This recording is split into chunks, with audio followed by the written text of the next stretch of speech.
What's going on, Miners fans? Welcome back to beautiful Herman Brothers Field in Palmer, Alaska, and happy 4th.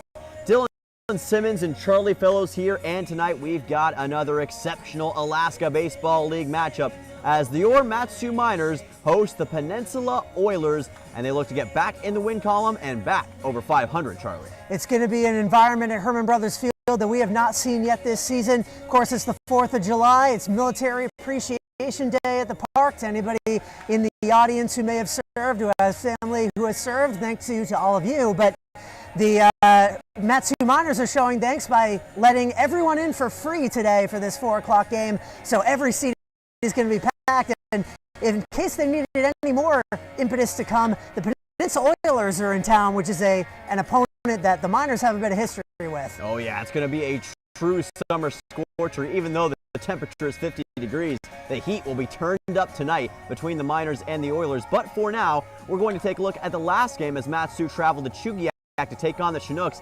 Let's see what happened in that shootout. Take a look at the highlight reel. Welcome back to Chugiak, Alaska, where this evening we have more primetime baseball on YouTube as your Matsu Miners bring their dominant 3-game winning streak Jordan Field against the Chugiak ER Chinooks. Dylan Simmons and Charlie Fellows joining you, and boy, have the Matsu Miners been on a rampage lately. They have been electric as Thomas Edison's lab in these last couple of games. Laid down, he's going to try to leg it out and get to first, and he will. Draker showing that bunting ability right off the bat, no pun intended, and he has a leadoff single. Doesn't take long, 3-1 count, fly ball out to center field. This one is going to stay in the yard. Jaden Hill has to go all the way back, but tagging for Matsu and scoring will be Draker, and that is going to be a sacrifice fly. Matsu on the board from Don Patrizi's bat. And that's exactly what I'm talking about. I think if any sequence this entire season sums up the value of Drake Kerr to this team, it's that one. He bunts his way onto first base, steals second, takes advantage of a miscue by the, and all of a sudden, what was just a bloop, fluke base hit, as it would be off the bat of many players, turns into a run. Did it against the Pilots back on Friday, and here's a high fly ball deep to left field. This one back towards the wall. It is out of here! Brandon Durand with a 3-run home run in the top half of the first inning, and Matsu is fielding out all the way to Mount Denali. Matsu has been so dominant as of late, especially with the pitching. This is a odd situation. This center that's going to score at least 2 runs for Chugiak. Here's the throw to third, but it's not going to matter. Have made it a 1-run game on a 2-run single from R.J. Rickabaugh. Count, and that's ball 4. A run, and the game is all tied. It's going to be an RBI for Broughton as he brings in third Jaden Hill. We are tied up at 4. As the count is 0-2 here, this is going to be a fly ball out to right center field. Drake Kerr is back, and he makes the catch. Coming home is Rickabaugh. The throw is going to be offline, not in time. And the Chinooks take the lead on a sacrifice fly from Orion Medeiros. They're up 5-4. Since we've seen, as this one is going to bounce away from Logan Vaughn, and another run's going to score. The Chinooks here is going to be Oliver Dagenhart, and the score is now 6-4. Chinooks on top. The 2-2. It's a low pitch, and it's a ground ball that gets through into right. That's going to score a run for Chugiak. And here comes the second. The throw to third is not going to be in time. It is the second consecutive 2 RBI single for R.J. Rickabaugh. He's now got 4 ribbies in the game. In the ABL. This is a bouncing ball left side. Throw to second will be in time. No chance at a double play. A run does score for the Chinooks, as coming home for Chugiak was Medeiros. That's hit well out to left field, going back, and the fielder turns around, and that's gone again. Brandon Durand has his 2nd home run of the day, and the bright spot to end all bright spots for what is now a 6-run deficit. The Miners get on the board once more, and an 11-5 deficit, but a little bit of momentum goes back to Matsu. Miners would love a pass ball or a wild pitch right about now, or something like that, a hit into right field for a base hit. That'll score 1. Holding up at third there is Patrizzi. He's not going to test the right arm of Orion Medeiros, but the Miners get on the board, and now a tantalizing situation once more because there is still only 1 out. A strong double. Cochran gets plunked, and that will score his Lehigh teammate, Dom Patrizzi gets a free ride home. And another run on the board, 11-7 now. 0-1 count. Ground ball up the middle. Throw to second will be in time easily, and that will do it for today's game between the Chinooks and the Miners. Chugiak with a tremendous offensive output. 9 runs in the first 2 innings, and they're able to stop a multi-home run performance by Brandon Durand and a comeback effort by the Mat-Su Miners. Chinooks win 11-7 here at home, and Mat-Su's 3-game winning streak comes to an end. All right, so Mat-Su suffering that tough 11-7 loss, but there were a lot of positive signs for them in that game, especially their home run hitter, Brandon Durand. Well, it wasn't the 4th of July yet, but the fireworks were flying. The Brandon Durand hit a pair of home runs, and along with Kyle McCausland, who had that walk-off home run the game before, the Massachusetts natives on the Mat-Su Miners have increased the home run total 4-fold for the games. They've hit 3 combined to bring the total up to 4, which is now tied for most in the ABL with the Anchorage Glacier Pilots. And as you can see, going into the game where McCausland walked him off, the previous 16 games, they combined for just 1. And there's a little bit of an extra nugget. That 1 home run was hit against these very Oilers. Ooh, that definitely puts things in perspective. And you know, the offense has been humming along so well lately, but we can't forget about that electric Mat-Su pitching staff, led partially by Jack Hostetler, who has been incredible this season. I had a great pregame conversation. Let's hear from him right now.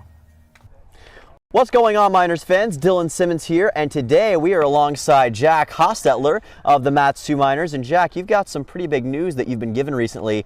Would you like to share that with the Miners faithful? Yeah, so this past week I decided to commit to Oregon State for my final year of eligibility.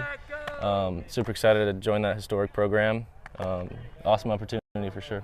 Yeah, Corvallis, Oregon, and like you mentioned, such a historic program. They've had so many good teams over the years. You're going to be a superstar with them.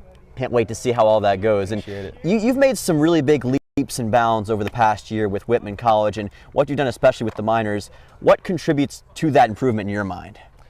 I think there's 2 big things. First thing is strength training. Working with my strength coach at Whitman, JP Aw. He's a great guy and a great coach. He's really helped all of us get bigger, stronger, faster, improve our game, significantly. And then, on the mechanic side, on the pitching side, working with Colby Waddle at Whitman and my longtime pitching coach, Brian Mazzone, back home. It's been huge for me mechanically, cleaning things up. Yeah. Making the, get my command to where it should be. Yeah, really have had a lot of help with that for sure. I think when it comes to command and control, you have some of the best on the team, and it's always awesome to see that every time you step onto the mound. Now, the Miners themselves have statistically the best pitching staff of any team in the ABL. What do you think has been the secret for the Miners this year? I don't know, to be honest. I think we just got a bunch of studs up here. I mean, these guys are, I would say maybe athleticism. We're over here every day.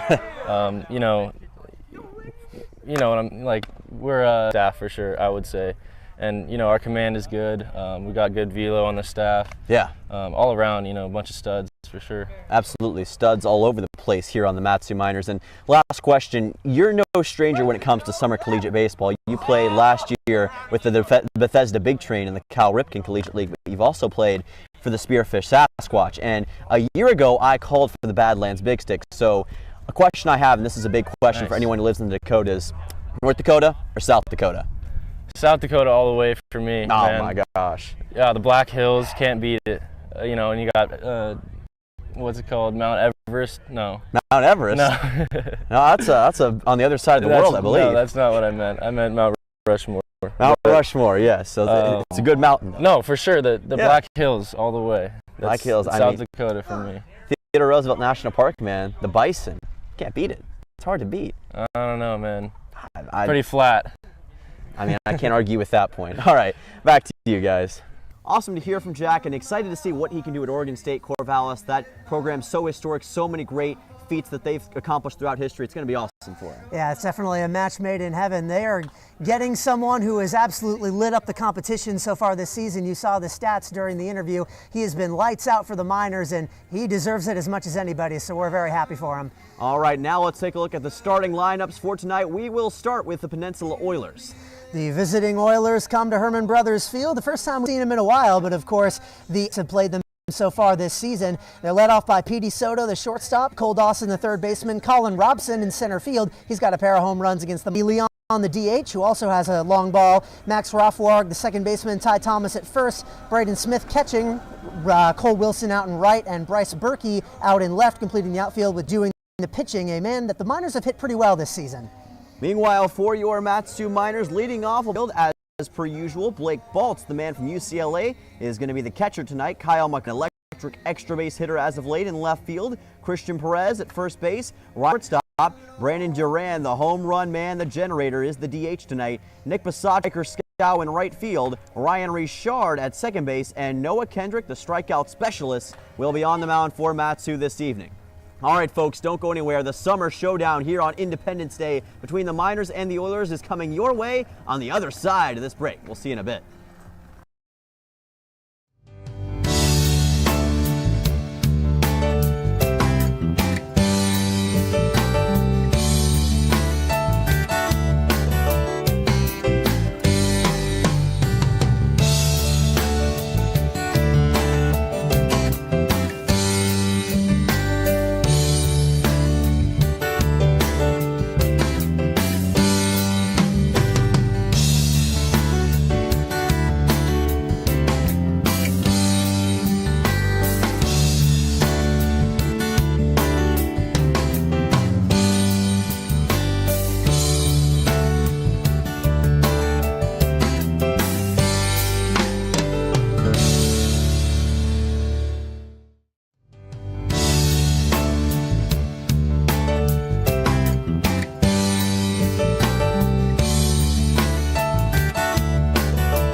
Hello and welcome everyone on this 4th of July afternoon to Palmer, Alaska and Herman Brothers Field for tonight's, or I should say this afternoon's game between the Matsu Miners and the Peninsula Oilers, teams numbers 2 and 3 in the ABL. With Dylan Simmons, I'm Charlie Fellows, and this matchup has been brewing for a while. As pitch one comes in, we're straight into the action. Petey Soto takes the ball over his head. This is a very important game for the Miners, Dylan. Oh, there is no understating just how important this game is for Matsu as they look to get back to second in the ABL standings. They can do that with a win today. They would hold tiebreak over Peninsula with more runs scored on the season. Of course, the season series would be even at 4. 1-1 from Noah Kendrick. And that's inside. The stream dropped out right as I was introing the video, but we were straight into the action anyway, so you didn't miss much. Matsu Miners, Peninsula Oilers here at Herman Brothers Field on the 4th of July. A swing and a miss from Petey Soto, and it's 2-2. Noah Kendrick, one of the best strikeout men on this Matsu Miners team. He's got a total of 13 innings pitched on the year and a 2.08 ERA to go along with that. Very solid as always. 2-2 is high.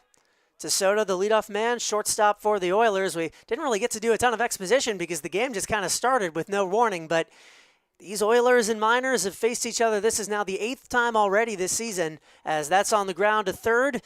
Fielded throwing across to Perez, and in time for out number 1.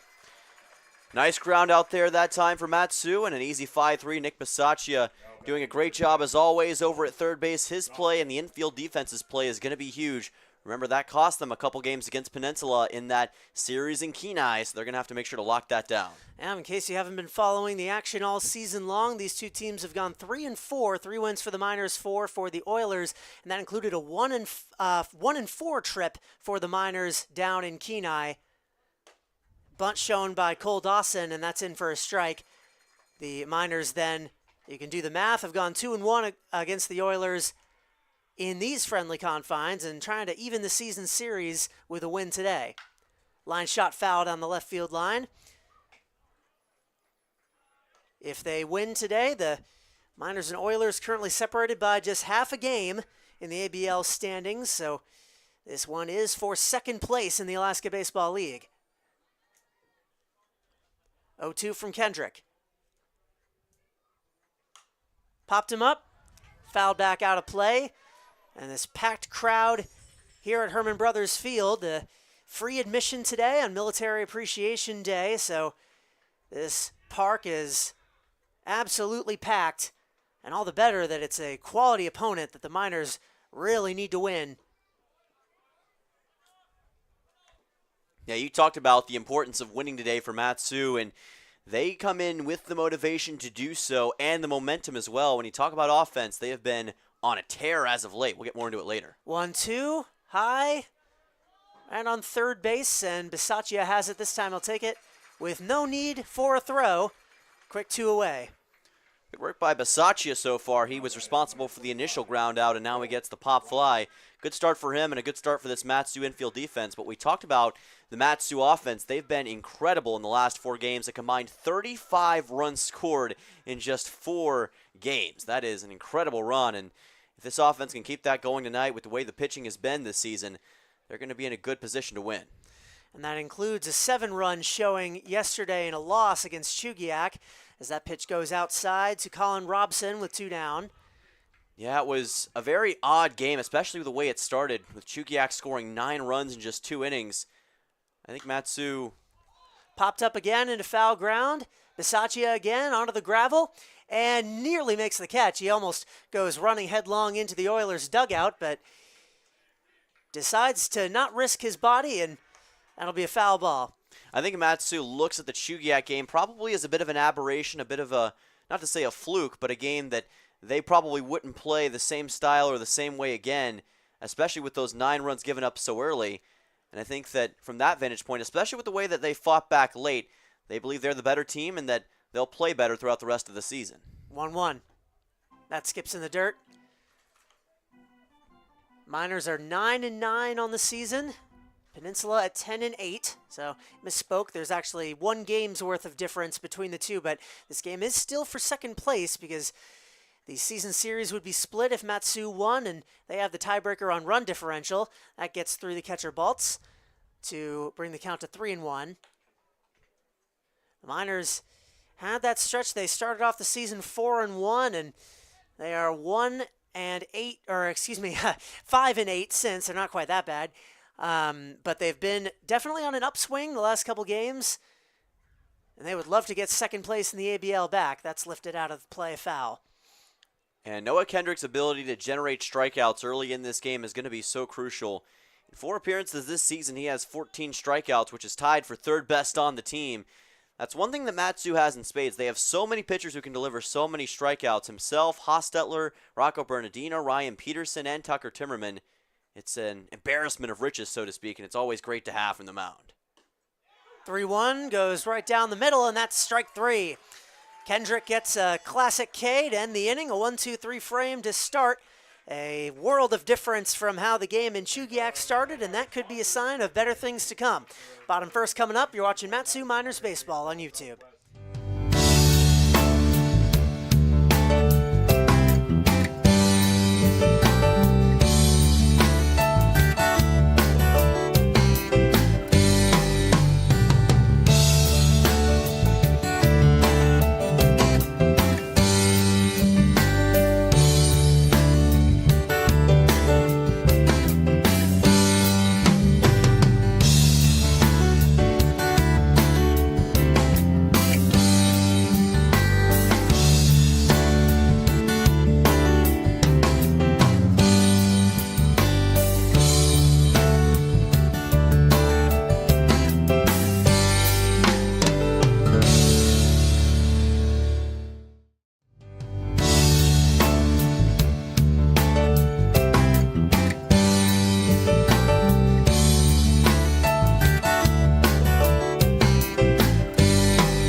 First coming right up, Charlie Fellows, Dylan Simmons. This matchup between the Mat-Su Miners and the Peninsula Oilers. As the Miners are getting ready to bat, it will be Drake Kerr, Blake Baltz, Kyle McCausland, Christian Perez, Ryan Cochran, Brandon Duran, Nick Bisaccia, Riker Scow, and Ryan Richard, the 9 to dig in against Jacob Tabor for the Oilers. Just want to apologize for the pregame show. We know it was extremely laggy. We believe that is an exporting issue with Adobe Premiere on our computer. It's happened the last couple games that there have been a lot of frames that have been skipped and have made the show much harder to watch, and we're not sure why that happens, but we're working on getting it fixed. You'll notice, hopefully, that the game today is a little bit more HD than it has been in the past. We've got a new GoPro camera. A lot of you were not happy with the quality that the game was being streamed in, so we have upgraded our equipment, and hopefully it looks at least a little better. It definitely does to us, but part of the reason the quality was so low in the past is because the Wi-Fi at the park is not the best, and we want to be able to bring you a somewhat seamless stream without a ton of lag spikes, and unfortunately that does require streaming at a lower quality. But anyway, as long as that is out there, back to the action. Drake Kerr, the leadoff man, up for Matsu. Takes strike one from Tabor. And here comes arguably the best offense over the last 4 games in the Alaska Baseball League. Drake Kerr's been a huge part of it. And that's dropping down into right field for a base hit. Nearly catch is made. Diving stop, but it will fall down, and that's going to be a triple easily for Drake Kerr. The center fielder, Colin Robson, bet the farm that he could make that catch, and he came up empty. Drake Kerr will make you pay. So a leadoff triple, just like you were saying, the Miners in business straight away. Yeah, I was about to say he's been one of the biggest components to their success over these last 4 games, and a leadoff triple into right center field. You don't see that every day. Matsu only had 1 triple the entire season before that point, and guess who it was by? Drake Kerr. That's his second of the season. Like you mentioned, Blake Baltz is now at the plate. He's been off the last few games, but he gets a chance to bat now for the first time in about a week. You may notice that Matsu is wearing their patriotic jerseys here today, limited edition, just for this game, and they are some nice uniforms. Low and away. So just like how the last game started, Drake Kerr is at third base, 90 feet away before an out has been recorded. Last time he scored on a sac fly, so we'll see if Blake Baltz can do the same. Takes 2 straight balls. Yeah, and his ability, especially when it comes to getting base hits, he's got the best batting average on the team, or has had it for most of the year, and he's got the best ability when it comes to stealing base. Most total hits on the team. He leads in several categories. Chopper down the first base line, fielded unassisted by Thomas, and that will not advance Kerr, so 1 away. Yeah, you saw Thomas making sure that Drake Kerr didn't extend on beyond third base, which made it tough on him to make any moves. If that ball had been hit a little bit more to the left, there could have been a chance to send Kerr home, but with the position that it was in, it was a tough one to play on, so we'll see if Kyle McCausland can deliver a big shot here. Miners still have 2 more chances to score. Kerr and McCausland and Perez, the 2 due up, are both sure best to do it. That's on the ground to short. Kerr is going to come home and score without incident, and the throw goes over first base. Ty Thomas jumps up and catches it, but he doesn't get his foot on the bag, so McCausland legs out a single, and Drake Kerr comes home. 1-0 Miners here in the first. A nice hit into left field that time by Kyle McCausland on the ground and in an odd spot, and the shortstop, Petey Soto, doing what he could to try to get it over to first, but with the speed that Kyle McCausland possesses, there was no way he was going to beat it out. And in the process, a run scores for Matsu. A beautiful play and a beautiful ground ball. So Christian Perez up with 1 out and 1 on. And he swings at the first offering. Now, this is the man with the best batting average on the team for Matsu. He has been sensational, especially as of late. 309 total and a 424 on-base percentage. He's also tied for the second most hits on the team with 17. With McCausland finds the outside corner of the strike zone, 0-2. And Christian is very good when it comes to plate discipline and watching where the ball is going to be. He can locate it very well, knows when to swing, when not to swing.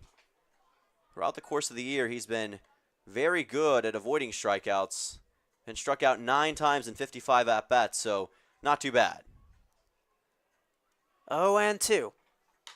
Into center field. Ranging on is Robson, but he's not going to get there. That's down for a base hit. Rounding second, going for third is McCausland.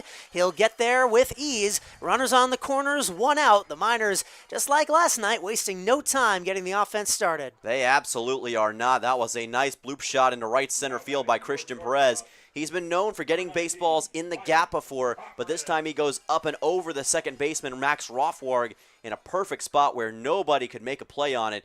And Matsu is cruising early. This is kind of reminiscent of what happened to the pitcher, Jacob Tabor, the first time that he took on Matsu this season. If you'll remember, back in that first game against the Oilers, Matsu had a field day against him, and Scored 4 earned runs. It's starting to happen again. Bunt laid down by Cochran and rolls foul. Ryan Cochran, of course, the newest member of the Miners, had a pretty good day for himself against Chugiak a couple days ago. Had a couple of hits. The shortstop today. Yeah, had a hit in his first ever at-bat as a Mat-Su Miner, a single into right field. Love to see him replicate that success here.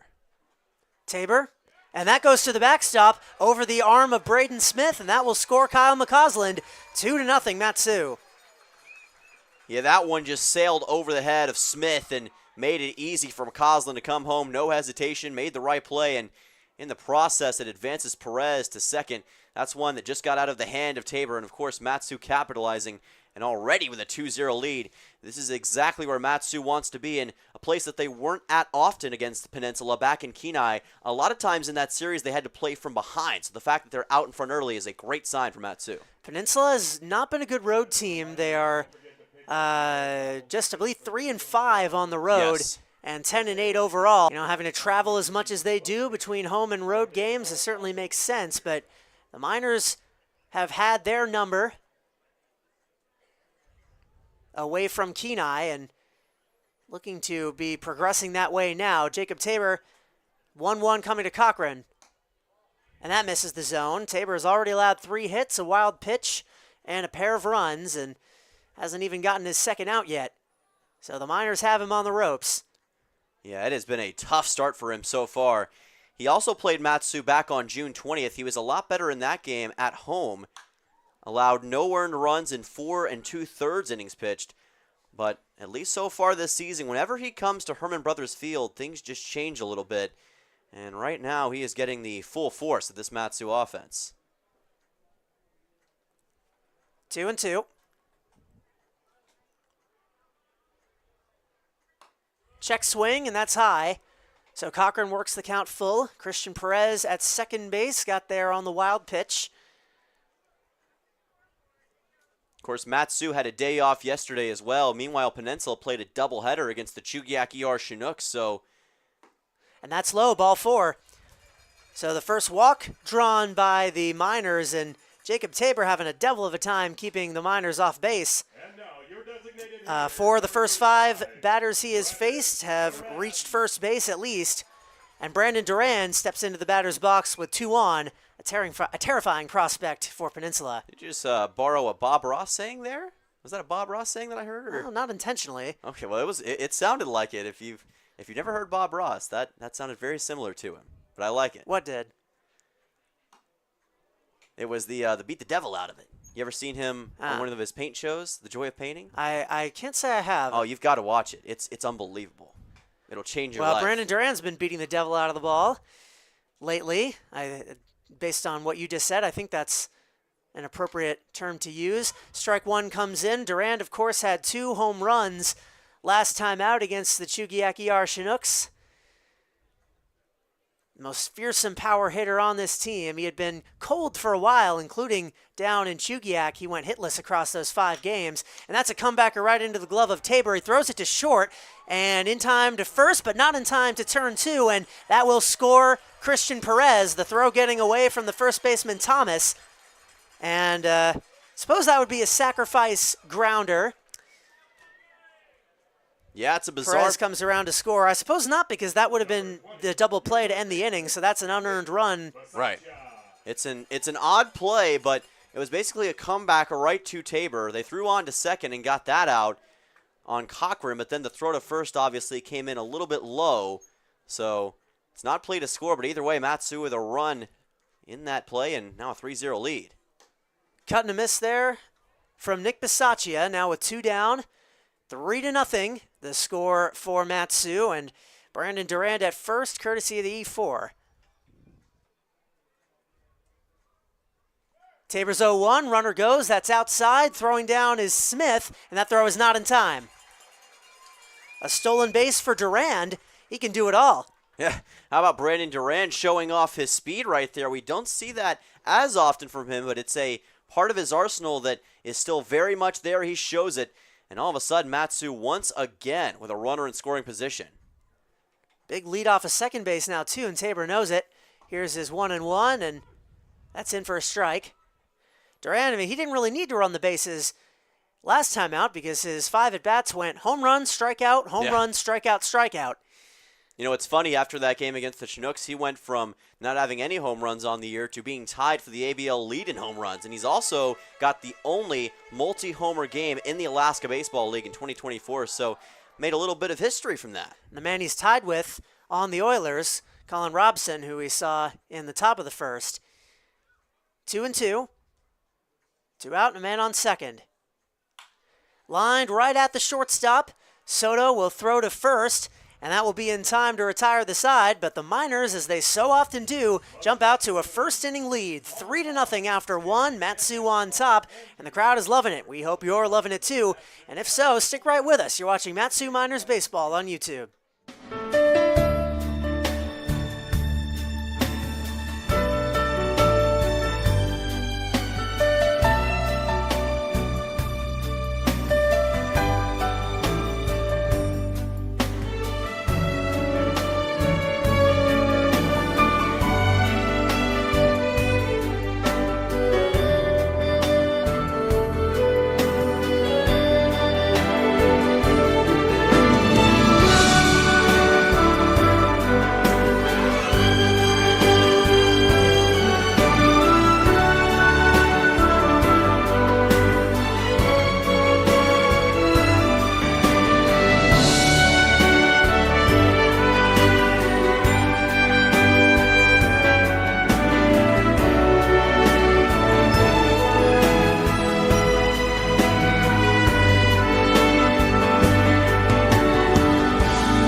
Second inning ready to begin. Miners with a 3-0 lead over the Peninsula Oilers. Something you mentioned, Dylan, not a position they've been in too much against Peninsula, at least lately, where they've had to either come from behind or just never had the lead to begin with in that 1-4 trip down to Kenai. Trying to exercise some of those demons here. Eddie Leon, the batter, and he'll foul that back, and yeah, that's exactly what we were afraid of.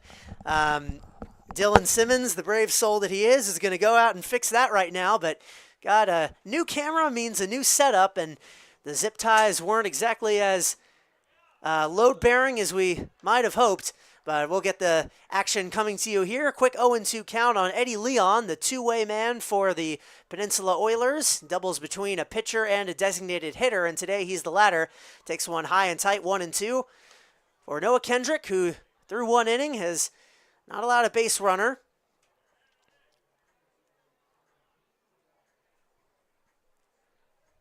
And now the 1-2 coming. Apologies for the motion sickness here. That's off the end of the bat into right field, down for a base hit. So Leon's got the first knock of the day for Peninsula. And Kendrick will have to pitch with a man on. Now batting number 3, Max Rothbard. Apologies once again for the camera weirdness. We're hopefully just got that fixed, and it is indeed fixed. Pending, of course, another foul ball coming back into the backstop. We've got some new technology here today to hopefully make the broadcast better, but unfortunately that means some kinks have to be worked out as Noah Kendrick looks Leon. Also had some microphones for our pregame show that hopefully made us a little bit easier to hear. Hopefully that didn't also contribute to the stream lagging in the way that it did. We have our own theories as to why that might be, but man, anyway. Come on, Eddie. First you take out the camera, then you get a single on us. I mean, come on, Mr. Leon. Why are we doing this? That got jammed into right field. Scow under it, and he's got it. Not quite far enough of a lead on first base for Leon to try and double him off. He'll take the first out. Yeah, nice fly out that time for Mat-Su, and good job by Riker Scow. Not usually in right field, but he's been moved over there a couple times as of late, and did a good job of chasing after that baseball, so a nice out. And the biggest thing right now for Noah Kendrick and Mat-Su is just making sure that Eddie Leon does not extend past first base. Do not want to put a runner in scoring position, and give Peninsula a doorway back into this game. Peninsula not the most prolific offense on the year as ball one comes in to Ty Thomas. The games they played against Matsu were low-scoring affairs. They won a game 2-2 in the extra innings rule. There was a 2-0 win. So usually when Matsu loses, it's because their offense struggles to generate runs or because they lose in a shootout, as they did last time out against Chugiak. In that complete blip on their schedule, they scored 11 runs. Their next highest total is 9, and yesterday they won a game against these very Oilers 1-0, which is a fate the Miners are familiar with. 1-1 is skied foul. Scow is going to give chase, but that's going to fall down harmlessly. You mentioned it, Scow and McCausland sharing the outfield today. I think that might be the first time all season that both of them have been in the outfield, because McCausland and Scow usually both out in left. Yes. Kerr, the everyday center fielder, and Kellen Strohmeyer typically out in right, but he has the day off today, so that was head coach Tyler Brunn's solution. Here's the 1-2. Cut and a miss. He got him. Second K for Kendrick. Ty Thomas goes down and 2 away. Nice breaking ball that time, kind of painted the corner, and Noah Kendrick, obviously very good at strikeouts. He's now tied for the team lead in Ks with 16 total on the season, doing what he does best. He needs just one more to surpass that total and have sole possession of the strikeout lead. He's got such a good breaking ball that it's so hard for hitters to time it up, and we just saw another example of it right there. Runner goes, pitch 1 comes in, and that's a strike. Throw comes down to second, just barely too late. So Eddie Leon gets a steal, but an 0-1 count on the catcher, Braden Smith. Yeah, Leon showing off his speed that time and doing a good job of it, but also a nice throw by Baltz. Didn't try to rush it, just got it there in time, able to be secured by the shortstop Cochran. Just unable to get Leon out, but Matsu will take that rather than the alternative of having that drift into the outfield. 0-1. Into left field, McCausland as well as Kerr, and the latter, nope, McCausland swoops in and grabs it for out number 3. As long as it's the third out, it doesn't matter, and that is indeed what it was. Eddie Leon stranded on second base, and no runs come in to score. Matsu up 3-0. You're watching Matsu Miners Baseball on YouTube.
Bottom 2 here in Palmer, Alaska. A cloudy 4th of July. There's some rain expected later on, but that won't be coming until the night, although you can see Pioneer Peak and the Chugachs over there are shrouded in what looks like a rain cloud. It is a dry day here at Herman Brothers Field, and that's happy for us to see considering how the start of the last game went. Yeah, it was a tough start for Matsu in the last game, and obviously the 9 runs scored by Chugiak were really tough for them to deal with. But I'll tell you what, the response from them today has been something sensational. Not backing down from the moment and kind of just getting back to that incredible rejuvenation period that they were on, and Riker Scow trying to add to that. Pitch 1 is inside from Jacob Tabor. Riker Scow, Ryan Richard, Drake Kerr, the trio due up. And despite not having as many bats as some on the team, Riker Scow is still one of the best when it comes to drawing walks. He's drawn 10 of them this season, and he might draw some more before this is over. That was a bounding ball right foul down the third base line. Scow, once he gets on base, also one of the best stolen base leaders on the team. Miners leading Peninsula 3-0. 0-2 pitch coming from Jacob Tabor. He does not have a strikeout yet, and he'll have to wait a little bit longer. Good take by Scow. Yeah, and of course, Riker with a .257 average this past season for BYU, 27 total hits. Grounded. Soto throwing on and nearly over the head, and it actually does go off the glove of Ty Thomas. It looked like off of the arm of Petey Soto that might just sail over Thomas entirely. He was able to get a glove on it, but could not secure it. So the E6 gets Riker Scow aboard. Yeah, we've seen Petey Soto struggle a little bit with control today when it comes to some of his throws, and that time he kind of just airmailed it a little bit above the head of Thomas, who couldn't bring that thing down, and Riker Scow capitalizing as a result. That is a tough mistake for the Oilers to swallow early. We've seen that this infield defense has been just a little bit off. For some reason, haven't quite been executing at the level that they have at past points in the season, and Matsu is capitalizing. Well, Miners will certainly take it. Throw comes into first base.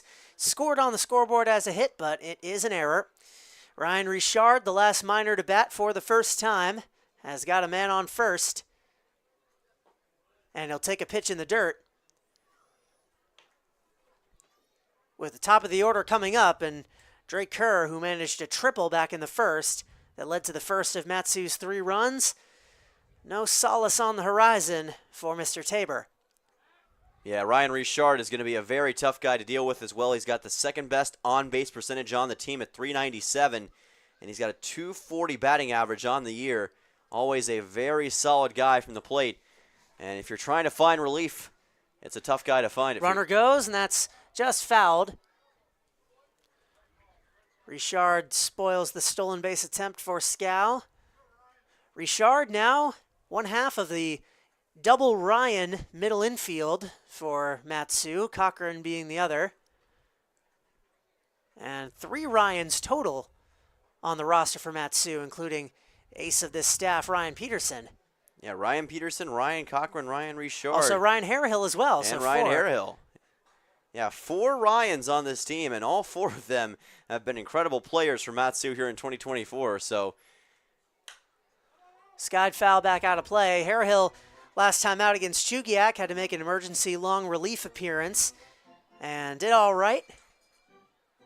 Miners were in such a big hole to start that game that their comeback attempt wasn't enough, but Harehill definitely helped him out, especially later on in the game. Off the end of the bat, Soto throwing on to first, and this time it'll be in time.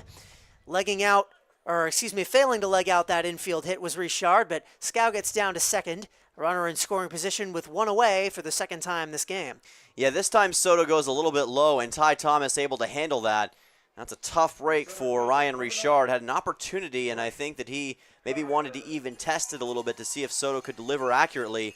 Soto didn't miss this time, but Matsu still with Riker Scow in scoring position, so it is not an entirely fruitless effort. And Drake Kerr, who had a triple to start off this game, will now bat. He shows bunt. That goes off the glove of Smith, and that'll give Scow a free ride down to third. Yeah, we've already seen a run score on a wild pitch from Matsu, and now we see one go off the glove of Smith, a pass ball. And it is becoming a mountain of mistakes so far for the Oilers. Matsu capitalizing. A wild pitch, a pass ball, and a pair of errors already. Here's the 1-0. And that hits him.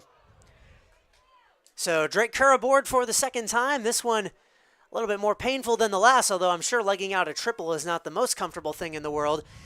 Still take it over getting plunked, but he'll take a trip to first base however way he can get it. Runners on the corners with 1 out. Blake Baltz up to bat. Yeah, he'll take it anyway, although it definitely is not favorable for him.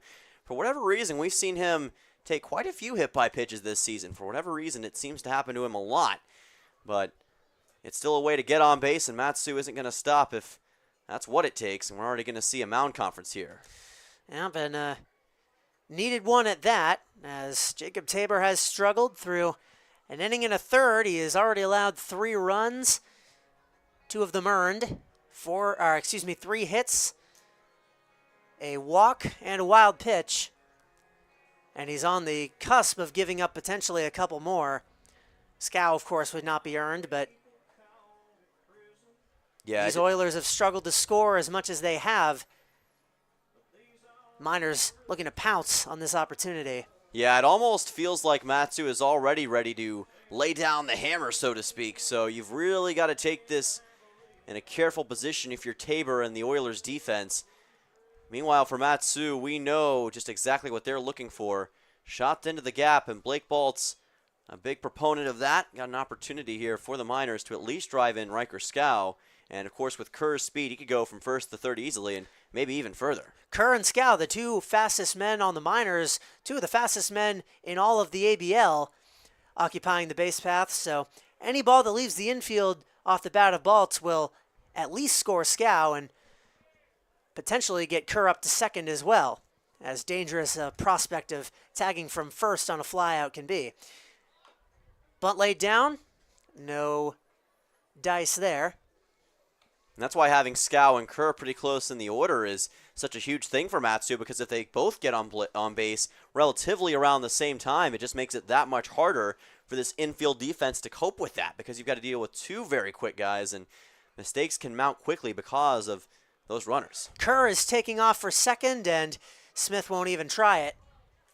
He was already halfway there by the time the ball got into his glove, and now the umpires are moving over briefly. Thought the coach might have been talking to them for a second, but just a relocation. Kerr's got a steal.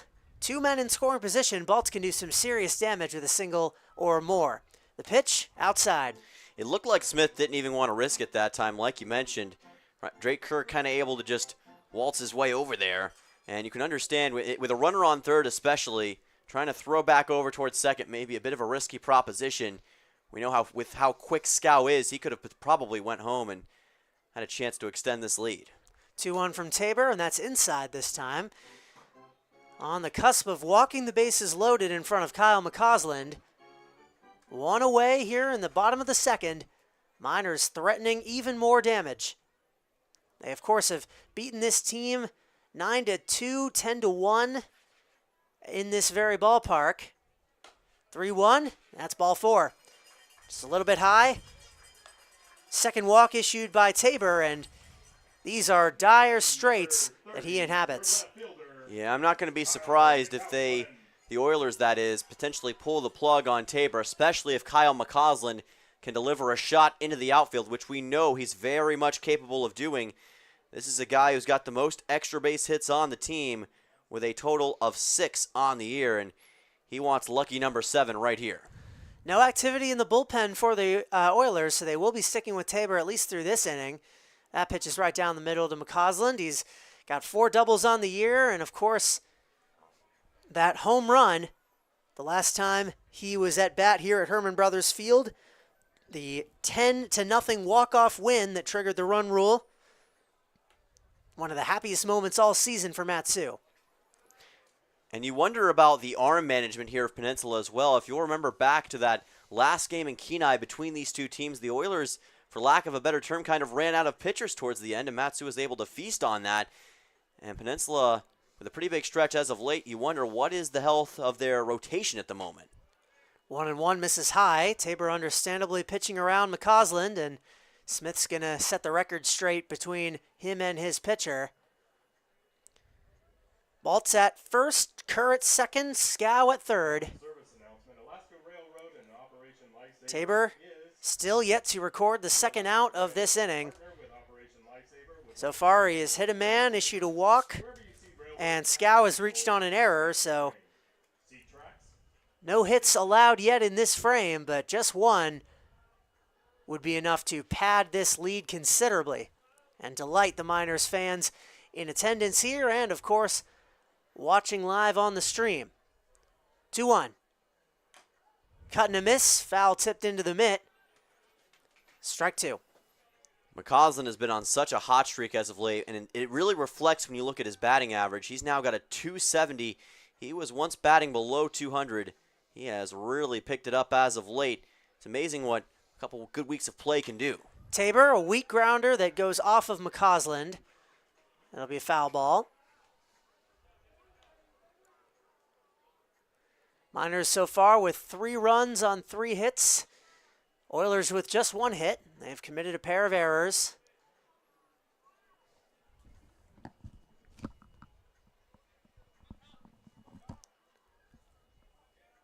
I'm sure there's a steady ringing sound coming from somewhere in the ballpark. That's fouled back into the cage. Messes our camera up a little bit, but nothing a little bit of movie magic can't fix. These foul balls got to stay off the cage, man. They are messing with our camera. People are going to think there's an earthquake out here. We'll get that fixed in between innings. Stepping off now is Tabor, but as I was talking about this ringing sound, I thought it might have been coming from our soundboard, but it's coming from somewhere in the ballpark. It is loud enough to be audible. Either that or I've just got tinnitus. Well, there's a lot of sound being made here on the 4th of July, and it could be a variety of things. I hear a truck moving in the background, and there's always some sort of event near the Alaska State Fairgrounds, so it could be a lot of things. Whatever the case, though, it is definitely present. You do hear it, though, right? I do hear that, okay, yes. I was going crazy. 2-2. And swing and a miss by McCausland. Costly strikeout for Matsu. A second out is one step closer to leaving the bases loaded. But Christian Perez has a single already in this game, and he can be the hero to salvage this situation. Yeah, had that bloop shot into right center. Going back to the McCausland at-bat, we knew he was not going to hesitate in trying to get a ball into the outfield and maybe even further. Went for it all, just caught nothing but air. Still, though, Christian Perez, an opportunity that he more often than not capitalizes on. He'll swing and miss at that pitch. The ringing is stopped, just as an update. If you all could hear it, then you'll be happy to hear it. If not, you'll just be confused. This crowd ready to erupt. Perez will swing and miss again. You talked about this crowd. It's probably the biggest crowd, at least in my opinion, that we've seen all year here at Herman Brothers Field. It is a sensational day, and this crowd is going to make it even harder on the Oilers. Hard to say, but in terms of a road crowd, they probably haven't faced anything quite like this all year. That goes all the way to the backstop over the head of Smith. That will score a run. Scow comes in, and another wild pitch scores another run. 4-0 Matsu. Yeah, it's another example of a pitch that just kind of sails away out of the hand of Tabor. The second time that has happened, and unfortunately for the Oilers, it's been whenever there's been a runner at third base or the bases have been loaded, and that was a really unfortunate circumstance for them. Able to send in Scow, and all of a sudden, Matsu is right back in business. Low and away, very fortuitous sequence for the Matsu Miners. They've scored 2 runs now on wild pitches, as you mentioned, with runners on third base. So if Christian Perez is not able to get a hit here, at least you get something out of this opportunity. 2-2. Into right field and down for a base hit. That's going to roll all the way to the wall. 1 run is in. Kerr and Baltz following. Into second base comes Perez, and he's going to be out. That throw beats him from Cole Wilson to retire the side, but not before a pair of runs come in to score. 6-0 between the Miners and the Oilers. We're heading to the top of the third. You're watching Matsu Miners Baseball on YouTube.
bottom three here in the Mat-Su Valley, a 6-0 advantage between the Mat-Su Miners and the Peninsula Oilers.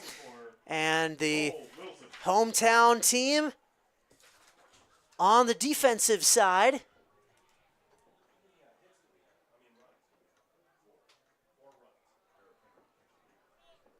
It will be Cole Wilson, Bryce Berkey, and Petey Soto. Apologies for that one. Just trying to get this camera situation squared away. Ball one comes in from Noah Kendrick.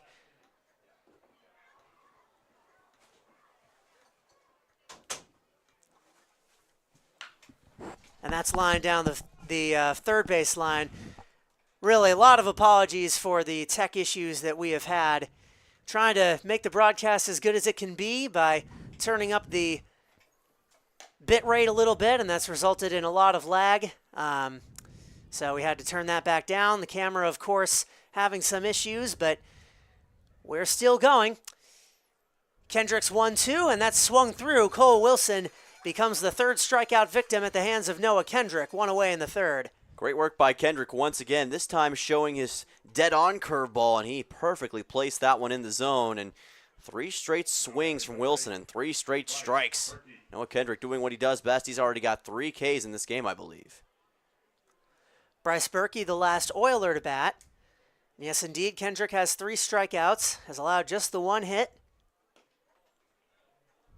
And ball one comes in to Berkey, the left fielder. And you know, Mat-Su, even after that tough game against Chugiak, their ERA is still astonishing. Still the best in the league as well. Bounding ball up the middle, fielded by Cochran, throws on, and in time, nice stretch by Perez for out number 2. And what I was getting ready to say was that Mat-Su's ERA is still sensational even after that tough game. 2.94, still the best in the Alaska Baseball League, and they still have the most strikeouts, 144 on the season. That is really incredible considering the struggles that Mat-Su had early on in the year with giving up a lot of runs. They have really tightened up that component of their game and become the top pitching team in the Alaska Baseball League, which they were a season ago as well. If you'll remember last year, they had a 3.48 league best ERA, and currently they're on pace to beat that. Petey Soto has grounded out, did so to start this game. Takes a strike 1-1 from Kendrick, who is trying to end his 3rd straight frame without allowing a run. 1-1 into left field. McCausland's got a run for it. That's going to drop into no man's land between 3 fielders. So Soto is on with a 2-out single. It was Bisaccia, Cochran, and McCausland. Neither of them could cover that much ground, and not much the Miners D could have done about that. And that's a primary example of a bloop single, and like you mentioned, all 3 of those fielders were chasing after it, and it was in the perfect spot to where nobody could come up with it. That's a unfortunate circumstance for Mat-Su, but something that the Oilers needed to get back into this game. The key for Kendrick and the Miners is to not let it become a trend. 2 away for Cole Dawson, who had a pop-out back in the first. And he shows bunt, lays one down. Kendrick's got to field it himself, throws over to first, but it will not be in time. The successful bunt by Dawson gets him aboard, and all of a sudden a pair of singles with 2 out in the third. Yeah, that was a very close one as well. Kendrick did what he could to get to that baseball, but it was going to be a tough throw, especially turning around from that position in the field to get it to first in time. Obviously, Dawson practices that a lot and put that one down in a tough position for Mat-Su to do anything about it. Tough break for the Miners, and now we'll see if Robson goes that same route. Mat-Su has been getting better at handling bunts this year, but if you remember, folks, that was something that was a bit of an issue early on. So it's hard to lay one down in a harder position to field than that. That ball's inside to Robson.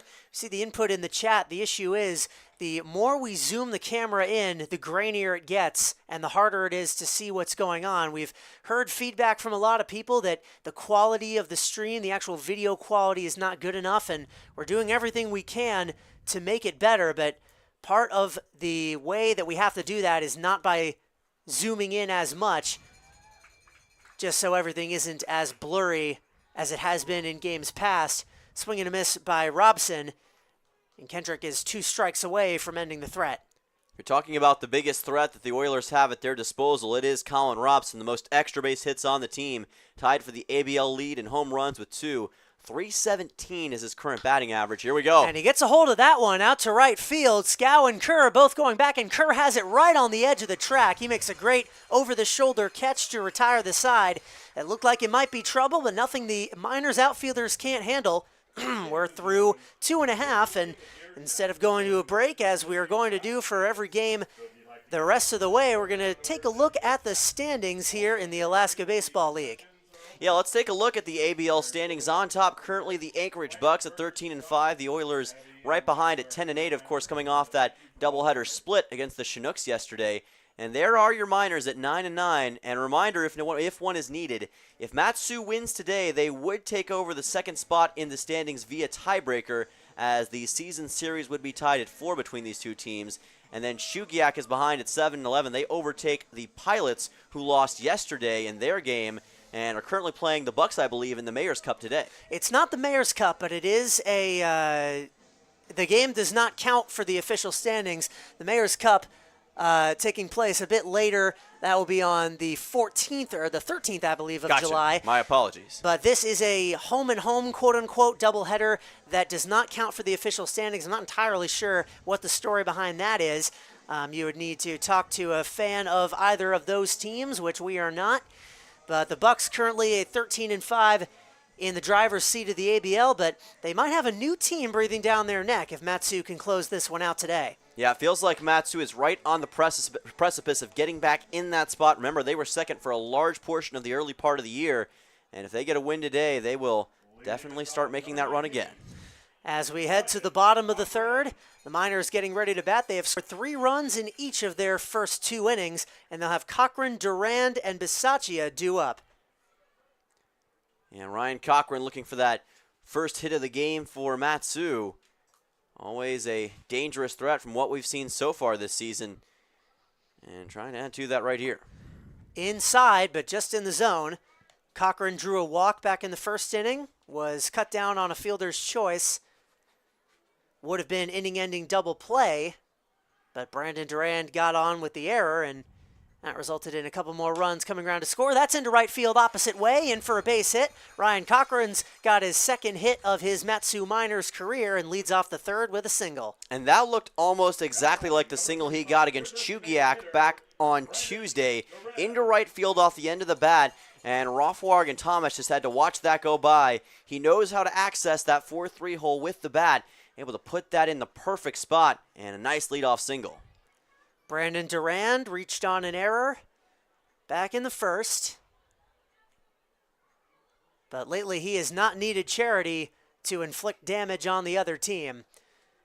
Oilers playing with fire whenever they pitch to him, coming off a 2-home-run game.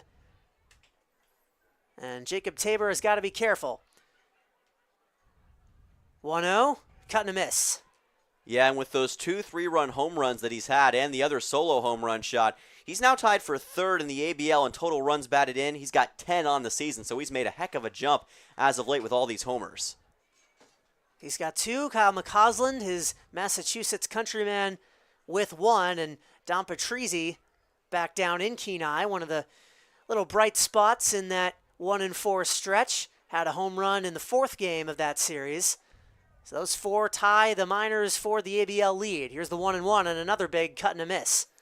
If they could get the home run, or get a home run today, that would put them in sole possession of the ABL home run lead, which would be something to consider, thinking about the fact that Mat-Su for the longest time was having so many issues getting home runs. It'd be a heck of a turnaround. A little bit of progression to the mean, if you will. They scored so many runs, but they got very few extra base hits. There's a little bit of luck involved with those. Some singles placed in the right spots, a lot of good sequencing, and then, of course, the offense went dry for so long, but they are back now. Durand hits that opposite way foul. Yeah, he showed some of the distance in that swing, though. That certainly had a lot of distance, and it looked for a second like it was going to be in a good spot to get out of the ballpark. Always that threat that he possesses, and just enough to maybe make Tabor nervous. 2-2 from him. That's right into Tabor's glove. Throws on to short, and he can't get the ball in his glove. Tabor did not execute that double play very well. The shortstop Soto had to dive for it. It didn't go into his glove. So now 2 men aboard with none out. Yeah, that's going to be another error, the second one now on Peninsula. And it's like you mentioned, that throw was low to the shortstop Soto. He just could not handle it. Rothward was in behind, but he just didn't have enough time to do anything with Cochran. All of a sudden, you've got 2 runners on base for Matsu, another Peninsula mistake, and a chance to capitalize for Matsu. That is the third error for Peninsula, despite what the scoreboard may say. We have the final say on that. And a bunt shown by Bisaccia is in for a ball. The infield is in. It's a bizarre-looking shift almost right now with Thomas in front of the bag, and Rothward was basically right behind him. Yeah, first baseman's coming in here as well. Yeah, the bunt's defense on full display. But you can't lay down a bunt unless you get a strike to do it with, and Tabor hasn't thrown any in this at-bat so far. Bisaccia with a ground out. That ended the first inning after 3 runs came around to score. No outs here. Bisaccia trying to psych out this Peninsula defense by holding the bat up above his head before the pitch even is thrown, which gets the defenders out of position. I wouldn't be shocked if he wanted to potentially test those waters, especially when you consider the fact that we've seen so much trouble from Peninsula today on plays just like it. A bunt could be the perfect thing for Matsu in this situation. 2-1. That's in the dirt, but called a strike. Now a little bit more towards the inside part of the zone that time. Bisaccia obviously thinking that it wasn't going to be in, but it must have just barely caught that bottom left corner. That is a brutal call, too, because he can't try a bunt now. But he'll take one outside to bring the count full. With Cochran at second base, Brandon Durand at first. Tabor has only surrendered 4 hits in this game, and all of those were in the first inning.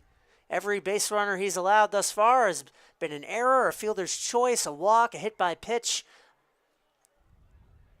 3-2, and that's low.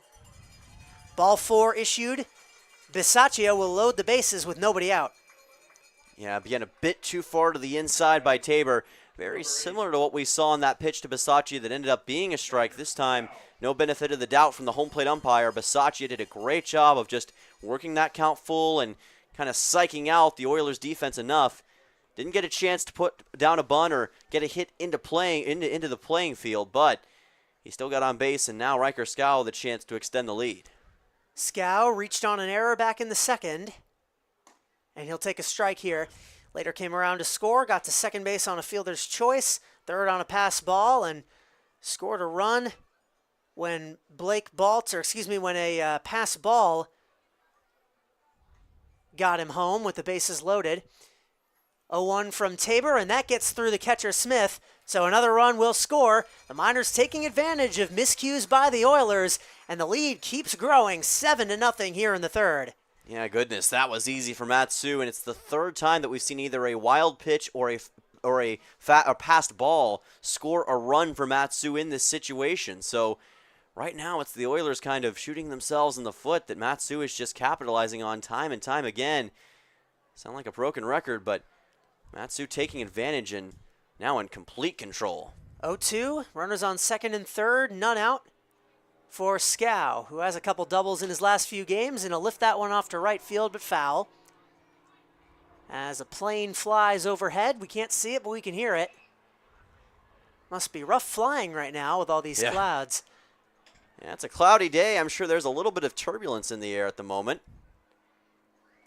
We saw some clouds yesterday at Wrangell St. Elias as well. Saw some clouds and not a ton else. 0-2 is high and off the glove of Smith once again. I don't even think he realized that wasn't in his glove because he just sat there for a second, didn't make a play, and Brandon Durand said, "I will take that." Got to waltz home 8-0. Yeah, nothing going right for Peninsula right now. This time it just caroms off the glove of Smith, and the Oilers have not been in this kind of position in a long time. You're talking about a team that is second in the ABL, and right now Matsu is just completely dominating them in every single aspect of the game, and Tabor and Smith are just clearly not on the same page. Now Matsu, for the most part, kind of just getting to sit back and watch the Oilers hand them runs at this point. Cochran, of course, led this inning off with a single, but since then it has been all defensive mistakes, errors wild pitches and pass balls, as well as a walk. And the man that got walked, Bisaccia, during this plate appearance, Riker Scow, has seen 2 men cross home plate while he's been at bat. And now the 1-2 outside. They called that pitch a strike, I think. Or at least it's up. That's what it's up in the scoreboard as. The wild pitch that allowed Duran to come in and score. Yeah, I'd have to get another look at it. It looked to me like it was pretty low, but potentially it was just at the bottom part of the zone. And that's a weak grounder that will roll foul, luckily for Scow. Although it still would have scored a run, most likely, because there is still nobody out. Yeah, it would have all depended on the decision by the third baseman in that spot. Of course, he probably would have kept an eye on Bisaccia at third and then thought about throwing to first with Scow. Of course, that's a very tough situation, but primary objective right now is, but it's also to make this lead even further. Scow himself scored on a pass ball back in the second, and he's watched 2 more minors score on pitcher-to-catcher mistakes, and that's high and tight to load the count. Yeah, right now Tabor is really struggling with his command. His pitches are not consistent when it comes to where they are. Sometimes they're high, sometimes they're low. It has been a tough game for him, and Matsu doing a good job of just letting it go by, waiting for the walk. Swing and a miss on the full count. So Tabor won that battle. Scow's long at bat comes to an end with a strikeout, the second issued by Tabor. But still a runner on third with 1 out, and Ryan Richard, along with the top of the order, coming up soon for the Miners. Now that is not something that you see Riker Scow do very often, strike out on a full count. Most of the time he's able to work it full and then usually force that walk and get a few foul balls before that. But in that situation he decided to go for it. The pitch was a little bit low. Tough to say whether or not it would have been in the zone. But and that's lifted out to left field by Richard. The fielders are under it. Center fielder Robson has it, but tagging and coming in to score without incident, Nick Bisaccia makes it a 9-0 game, and now the Miners have officially scored 3 runs in their first 3 innings, and they're not done yet here. Yeah, that was a nice fly out to center field, and it got the job done, didn't it? Was able to bring in Bisaccia. If that had been a bit more into left, probably could have had an opportunity if you're the Oilers to take out Nick Bisaccia. But with the positioning that it was pretty easy for Bisaccia to come home. That's why center field on these flyouts is so crucial, and that's exactly what we saw Ryan Richard do there. Kerr has tripled and been hit by a pitch today, and now he's going to try and lay down a bunt. But he bloops it into foul ground. 2 out, bases empty bunt. Would not be advisable for most players, but Kerr will get the benefit of the doubt on that. With his team up 9-0 already. Yeah, they're 1 away from already being at that run rule threshold. If the lead was to remain the same going into the 7th inning, and rather exiting the 7th inning. So right now, Matsu is just completely in control. 0-1 lined into left field, but Berkey has it to retire the side. Tabor gets 3 straight outs after allowing 3 straight base runners, but by a series of defensive miscues and pitcher-to-catcher miscommunications, all 3 of those runs come in to score to make it a 9-0 game. Matsu in control. The fans are loving it. You all in the chat are loving it, and so are we. Dylan Simmons will take you through the middle sector of this one. You're watching Matsu Miners Baseball on YouTube.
Welcome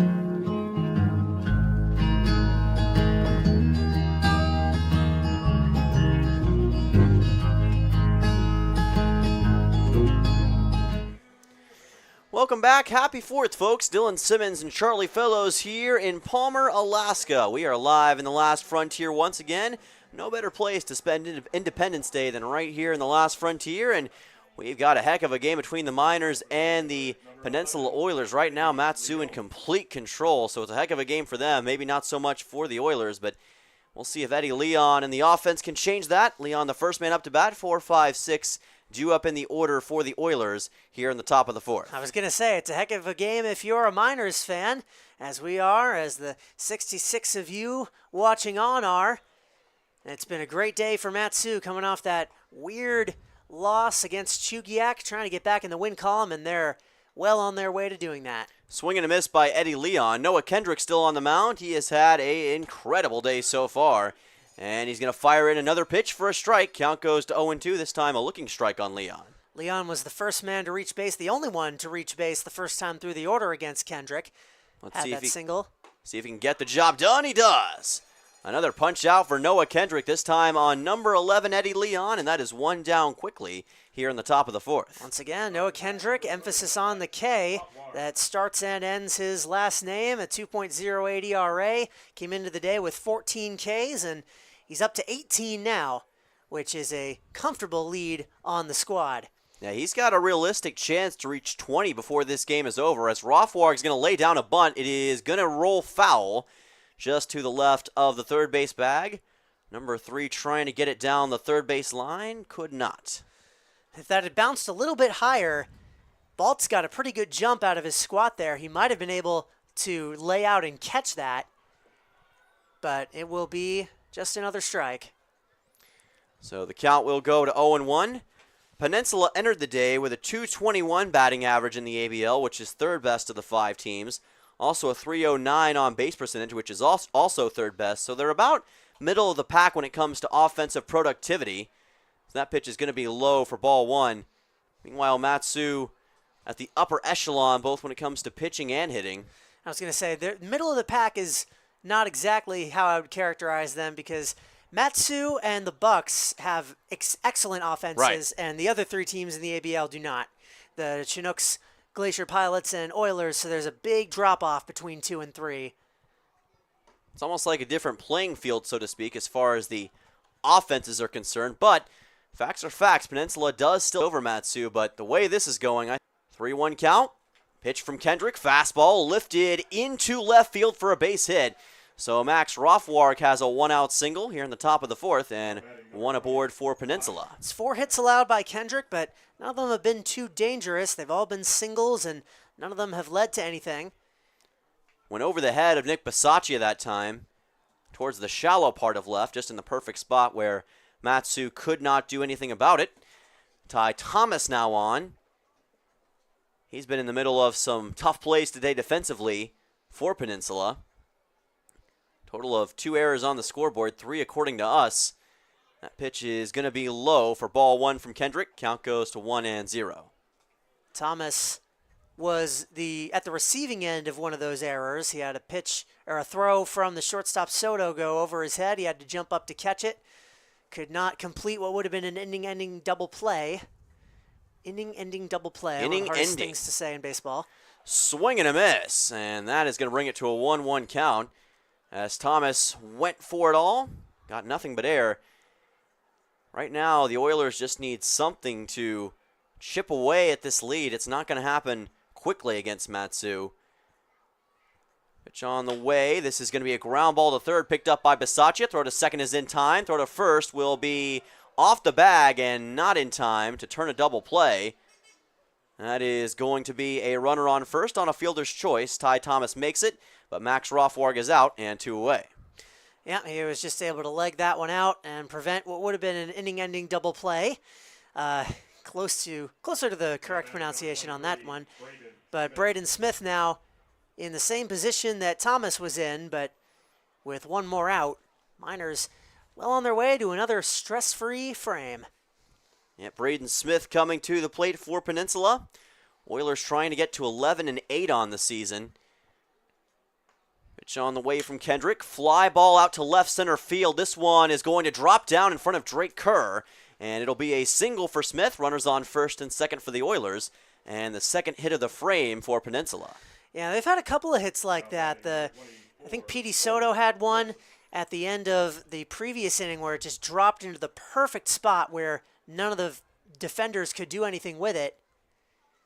So they'll just have to go next. Well, here's an incredible stat, Charlie. These two teams currently are tied for total hits in this game. Each of them, according to my count, have 5 total hits. I believe that is correct. That is incredible to consider when you see the scoreboard. Matsu's on top 9-0, and yet these two teams combined in hits. That just shows how crucial execution is defensively, especially on the infield side. And one team is certainly winning that battle. It's Cole Wilson at the plate as the count is 0-1. Pitch from Kendrick is a curveball in there for a strike. Count's 0-2. Good placement there from Kendrick. Oilers have gotten their share of singles against him, 5 to be exact, but he has not let it faze him. He ended the last inning with 2 men on base. Can he do it here? Not yet. This one goes outside. That will be ball number 1 in the count. Cole Wilson trying to potentially score a run for the first time today for Peninsula. Wilson with 22 at-bats coming into this game, a 136 average, but a 367 on-base percentage, so he's been very good in these spots. Kendrick keeping his eye on second. Fires in the pitch, and it's low and in the dirt. Good work by Blake Baltz to keep the ball in front of him. By Blake Baltz. Try saying that one 5 times fast. And the count will be 2-2. I'm glad I'm not the only person who's got a case of the stutters today. Blake Baltz. That's 3 Bs, and I'm not talking about the Better Business Bureau. 2-2 count. Kendrick the pitch, and it is going to be ball number 3. Just outside the zone according to the home plate umpire. The count runs full at 3-2. Kendrick was walking off. He had 1 foot on the grass walking off the mound. Had to do a little exasperated lean back. And all of a sudden, an opportunity to load the bases is at the doorstep of Peninsula. Payoff pitch from Kendrick, and a swing and a miss. Noah Kendrick having another spectacular strikeout day. He is on fire early, and once again, the Oilers held scoreless. Matsu on top 9-0. We'll be back for the bottom of the 4th. You're watching Matsu Miners Baseball right here on YouTube.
Welcome back to Palmer, Alaska. Dylan Simmons and Charlie Fellows on the call, and there is a new pitcher on the mound, Brock Worthgen, making his first appearance here at Herman Brothers Field against the Matsu Miners. And, We'll see what he's got in store.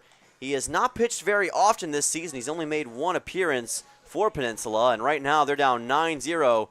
Matsu with an opportunity to put themselves in a position to get a run rule victory in 7 innings. And Worthgen's one appearance was against the Miners, and it was in that last game that the Miners won 9-4 in Kenai, and that appearance was a disaster. He did not even get an out. He issued 3 walks, gave up a hit, allowed 3 earned runs, and that is it. And this is the second appearance he has made all season. He's the backup catcher for the Oilers, so we suspected last time that the Oilers might have run out of arms, and it seems as though they've done so again. Yeah, we were talking about that earlier on in the game, and it appears that that may be the case as this pitch goes outside for Blake Bolts. Count goes to 1-0, and if that is the case, then Matsu is pretty much in the catbird seat to win this game if they weren't already. Peninsula, of course, would need an unbelievable comeback, especially offensively, to have an opportunity to make this game close. Count goes to 2-0. Blake Bolts with his third at-bat of the day, trying to get a hit right here to lead things off in the bottom of the 4th. This is a fly ball out to center field. Camping under it is Robson, and he will make the catch. 1 away. First batter that Brock Worthgen has retired all season. Much better start than he had last time out. Blake Bolt's still able to make some solid contact with the baseball, just unable to really generate a line drive, but the guy behind him certainly can, Kyle McCausland. This is where Brock Worthgen and especially this Oilers outfield has to be careful. We know that Kyle McCausland lives and breathes for these opportunities. This pitch goes high for ball 1. Worthgen so far from his limited sample size showing a pretty good control compared to what we saw this first time around back in Kenai. Count is 1-0. Of course, that could change, and that will be ball number 2. Little high once again. McCausland just letting it go by, and so far that is the wise decision. Now, the Miners are definitely delighted with this turn of events. They're going to sit back and wait until he gives them a pitch right down the middle. That could be coming up soon.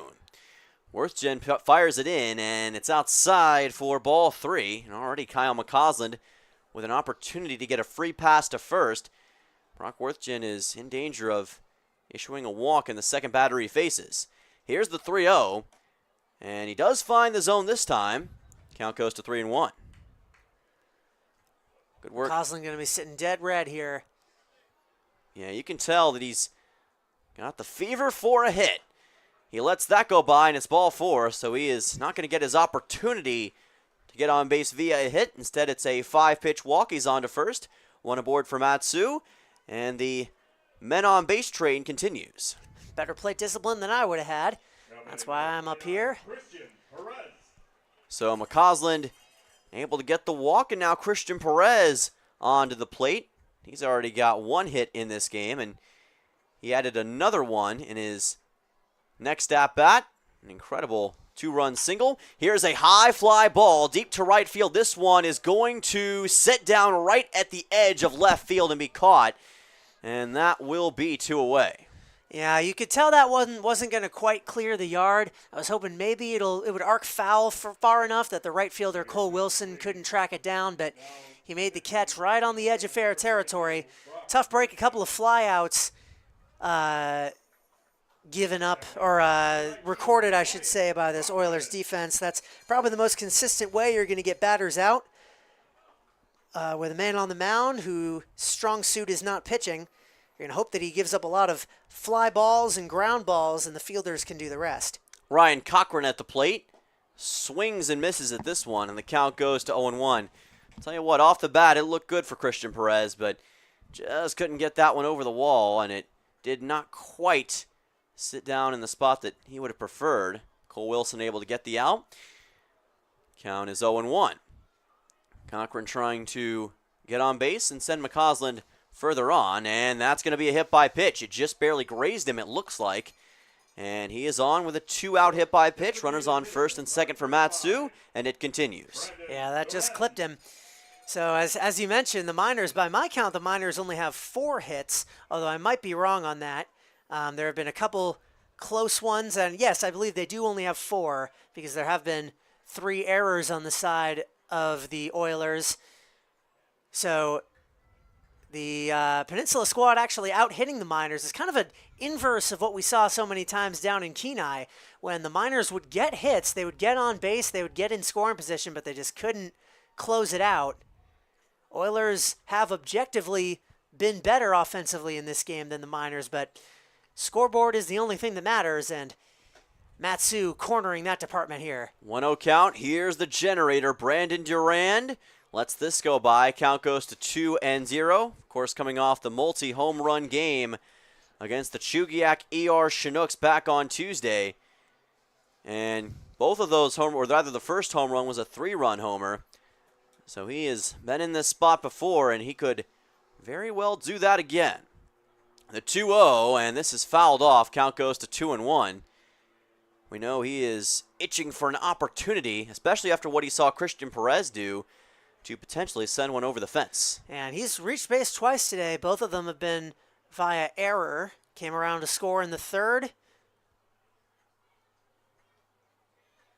2-1 count. Worthington taking his time. And fires one outside and high for ball 3. Brandon Durand may not get his opportunity at a home run. Worthington still having issues finding the zone. And the Miners with incentive to send everybody home a little bit early, get the 4th of July festivities underway. They can do so if they tack on one more run here and come and go the 7th with a 10-run lead intact. It'll be their 3rd run rule ending in their last 4 games. And that will be ball number 4. Durand is on to first base, and the bases are juiced once again for Matsu. Get out the Sunny D and bring on Nick Bisaccia with 2 outs. This is almost exactly what happened with Worthgen back in Kenai. Of course, he's got 2 outs here as opposed to 0 the first time he tried it, but he walks the bases loaded, or 2 walks and a hit by pitch, gets them loaded, and then gives up a hit that will score at least 2 runs. That was how it went last time. Miners going to try and replicate it. So Worthgen and the Oilers just trying to get an out here. This is a fly ball into foul territory. Racing after it and not going to be able to do anything with it is Ty Thomas. Boy, he made a effort up towards the gravel and towards the Miners' bullpen area, but nevertheless, the count is going to be 0-1. Going onto the gravel with cleats can be a dangerous endeavor. It is very difficult to keep your balance out there. What are the kids calling it this day, or these days? It's nasty work. It's nasty work to get on the cleats. I can't say I've get heard on the gravel that, with cleats. I think it's. I'm not the one that you want to. It's a saying these days. I check think. your slang with, yeah. Trying to learn all this new generation stuff. 0-1 count. This is fouled right up and over our press box, and it goes back onto the field. Nick Bisaccia aiming that one close to our heads. I don't think it made it quite over, judging by the noise that it made. That went right off the very top of it. Luckily, did not go back into the chain link fence. In any case, it was up over us. It was up there and pretty close. Could definitely hear the clang off of the roof. 0-2 count to Bisaccia. This is a ground ball fouled. Chopped it over to the Oilers dugout, and the count will stay at 0-2. Bisaccia with a ground out and a walk in this game. Came around to score back in the third on a pass ball, a wild pitch, and a sac fly. He's got 5 total ribbies coming into this game, a .220 average, and 9 total hits in the 2024 season. Facing an 0-2 count right here. Worthington trying to get out of this inning without any damage, and this one goes outside for ball 1. Great take by Bisaccia. He wanted to go around, but he held back just at the last second. Human reaction time, it's a fickle thing. It can come down to milliseconds between going around and thinking better of it. And that time he was able to keep the at-bat going. 1-2 count. Pitch by Worthgen is high for ball 2. And when it comes to baseball, and to be honest, a lot of sports, reaction time is just so crucial. It's almost like the battle within the battle, like we've talked about before. It's a battle inside your head and your ability to comprehend what's taking place, in this case, on the baseball field. But in a lot of sports, it's that way, and that's why having a high IQ in these situations is just so crucial. 2-2. Here's a ground ball up the middle. Soto takes it and will throw on to first. He got it in time. That's a 6-3 putout. and Matsu will leave the bases loaded with no runs scored, but the score still 9-0, Miners on top. We'll be back for the top of the 5th. You're watching Miners Baseball on Independence Day on YouTube.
All right, folks, welcome back to the fireworks show here at Herman Brothers Field. The Matsu Miners are up 9-0, and they have been showing off a lot of fireworks on the field today, trying to keep that going against the Peninsula Oilers. And the next man to help in that mission will be Robert Burke, otherwise known as Pirate, making his way to the mound for Matsu. Can't wait to see what he can do here. And Noah Kendrick's day is done. He goes just 4 innings because the Miners don't need him to do any more. 5 strikeouts, 5 hits, no runs allowed.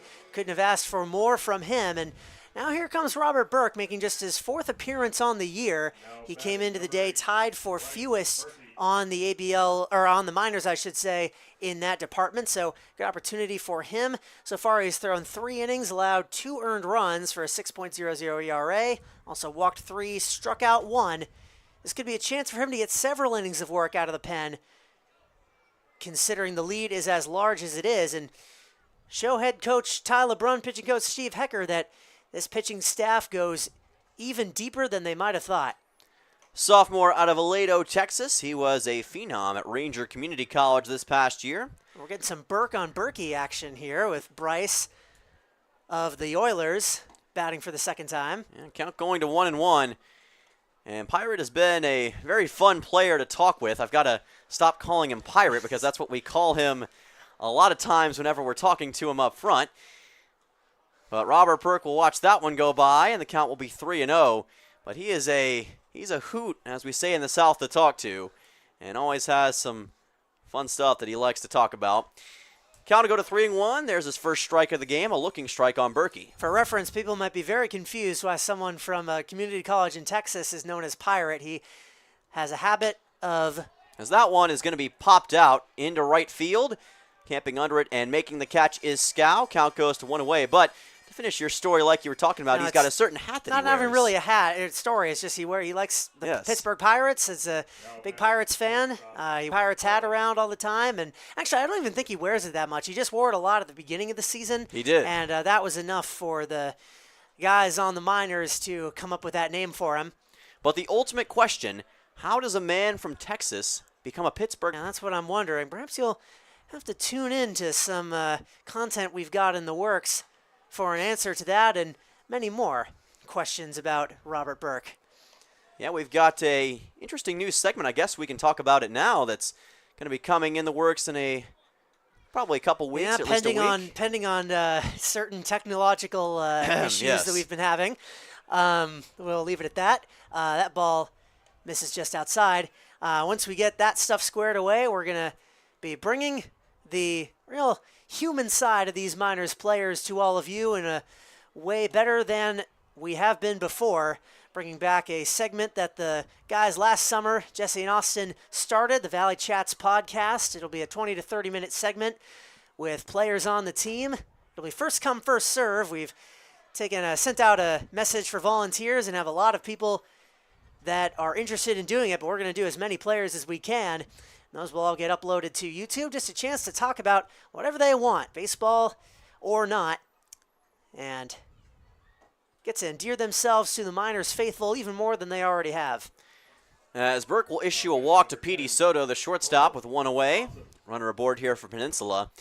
And yeah, that is going to be a lot of fun to talk with the players in that environment. And you'll get to hear from a wide variety of them talking about their lives and how they've gotten to this point.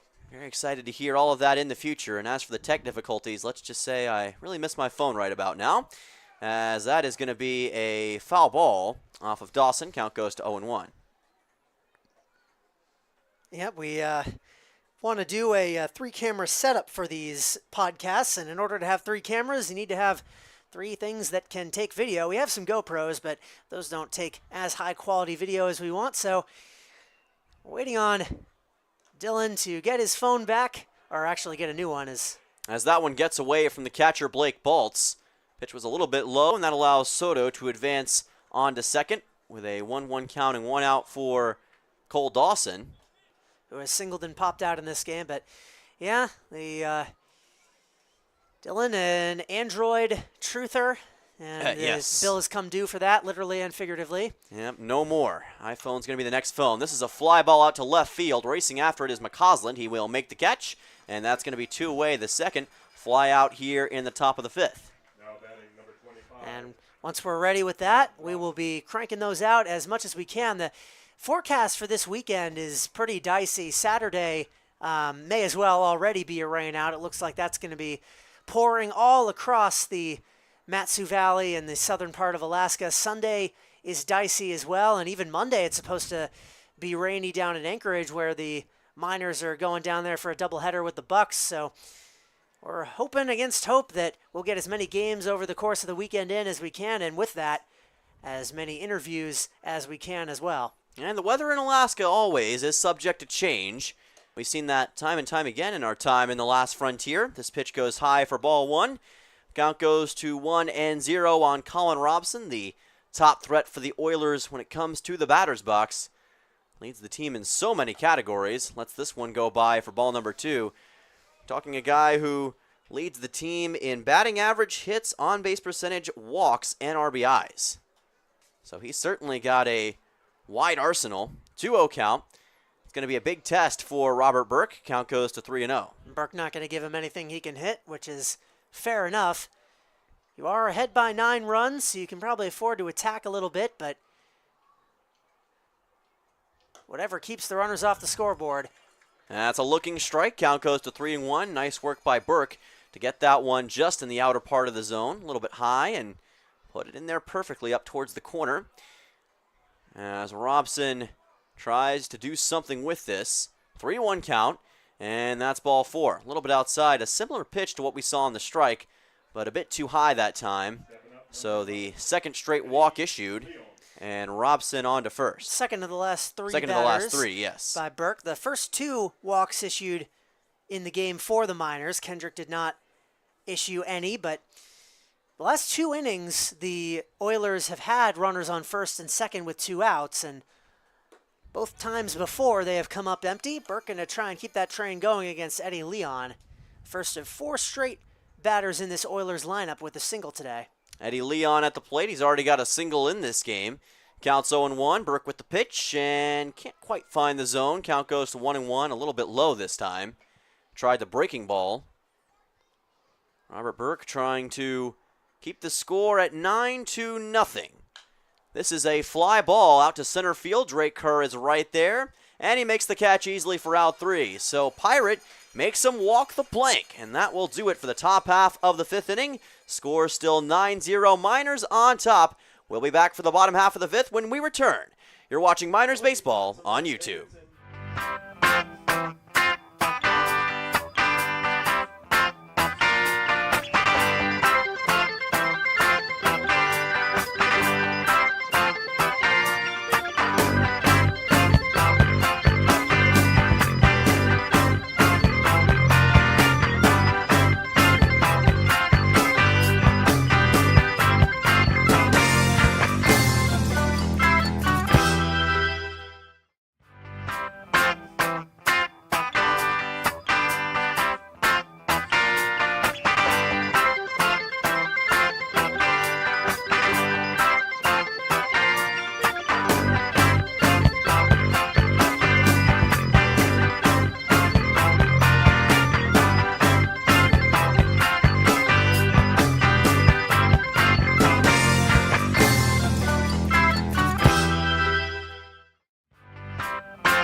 welcome back to Palmer, Alaska. We've got a pinch hitter to lead things off here in the bottom half of the 5th inning. Kellen Strohmeyer coming to the plate.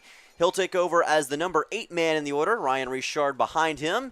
And then it's back to Drake Kerr in the top of the order. Miners up 9-0. We could see some more pinch hitters before all said and done. Brock Worthgen on the mound. And his first pitch is going to be a fly ball out to left field. Camping under it is Berkey. And it hangs up there for a long time, but he makes the catch. And that'll be one away. Now stepping up to the plate. That'll be Richard now, the only Miner who is yet to reach base, along with, I suppose, Kellen Strohmeyer just now. Richard cut down on a fielder's choice and has hit a sac fly. So he does have an RBI today. Here's the pitch from Worthgen. This is going to be a chopper foul to the left of the third base bag. Count goes to 0-1. Ryan Richard, the man out of Baton Rouge, Louisiana, state capital of Louisiana. Count going to 0-1. He'll swing and miss at this one, and the count will be 0-2. Yeah, he, along with Strohmeyer, very aggressive now all of a sudden. And against a pitcher that was struggling to throw strikes last inning, we'll see how that strategy pans out. Here's a fastball. It's going to be a swing and a miss for Richard, and the count goes to 0-2. Of course, when you have that's this... strike 3. Or rather, yeah, strike 3. And when you have this kind of cushion, you can afford to be a little bit more aggressive. Number 9. As Drake Kerr comes to the plate, that is 2 very quick outs. And now Kerr will do what he can to potentially get one into the outfield as well. The Oilers have not had a 1-2-3 inning. In fact, they have not even had an inning where the bases have not been loaded at any point during the action yet today. Count going to 0-1 here on Kerr, who, much like Colin Robson, leads the minors in a lot of categories, leads the team in total hits, total stolen bases as well. This pitch goes inside for ball 1, led the team in batting average and on-base percentage for a long time, before he was surpassed by Christian Perez. But make no mistake about it, there's a reason why he's at the top of the order for basically every game now. 1-1 count, and that one sits down low for ball 2. Of course, he's got that leadoff triple in this game. Really the biggest firework we've seen so far today. Yeah, it was a sensational hit into right center field. This is a ball flown out into left. And again, it'll be Berkey who makes the catch. That's out 3, and that will do it for the 5th. A quick 5th inning. Matsu gets 1-2-3 by the Oilers, but they're still up 9-0 and trying to find their way to win number 10 on the year. We'll be back for the top of the 6th momentarily. You're watching Miners Baseball on YouTube.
Welcome back to Miners Baseball on YouTube. Dylan Simmons and Charlie Fellows on the call. Max Rothward coming to the plate for the Oilers. They are in a massive deficit, down 9-0. Your Miners have dominated today. They have 3 runs they scored in each of the first 3 innings, and that's what's led to this 9-0 lead. Robert Burke III back at the mound. Here's a ground ball to third. Throw to first is going to be in time. That's a 5-3 putout. Great throw there by Bisaccia, throwing across the diamond. He started off the season playing mostly second base, but I think his defense at third base has been much more impressive so far this season. So it's interesting to have a a weapon like that you can deploy all around the infield, and he'll always be dependable. As Ty Thomas will make his way to the plate for the Oilers. And that was a nice job by Bisaccia to recognize where the baseball was headed and to get it over to first in time. Count's going to be 1-0 here. As Thomas tries to get a hit here for Peninsula. That pitch is high and tight for ball 2. Peninsula will likely drop to 10-9 in this game. This is a ground ball to short, picked up by Cochran. Throw to first will be in time. Smith makes his way to the plate. Chance for a 1-2-3 inning for Robert Burke and the rest of this Miners defense. Swing and a miss, and the count goes to 0-1. Matsu will have to get one more run in either the 6th or 7th and hold on to their lead as it is right now to clinch a run rule win. They could be also in line for another walk-off run rule win. That they could. This is a liner into right and caught immediately by Kellen Strohmeyer, just subbing in for Riker Scow and making an immediate impact. We're on to the bottom of the 6th, and the Miners are still cruising down the road, up 9-0 on the Oilers. We'll be back for the bottom of the 6th here on Independence Day. You're watching Miners Baseball on YouTube.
Welcome back here to Palmer, Alaska. Dylan Simmons and Charlie Fellows here in the Last Frontier. Wherever you're celebrating Independence Day from, we are glad to have you.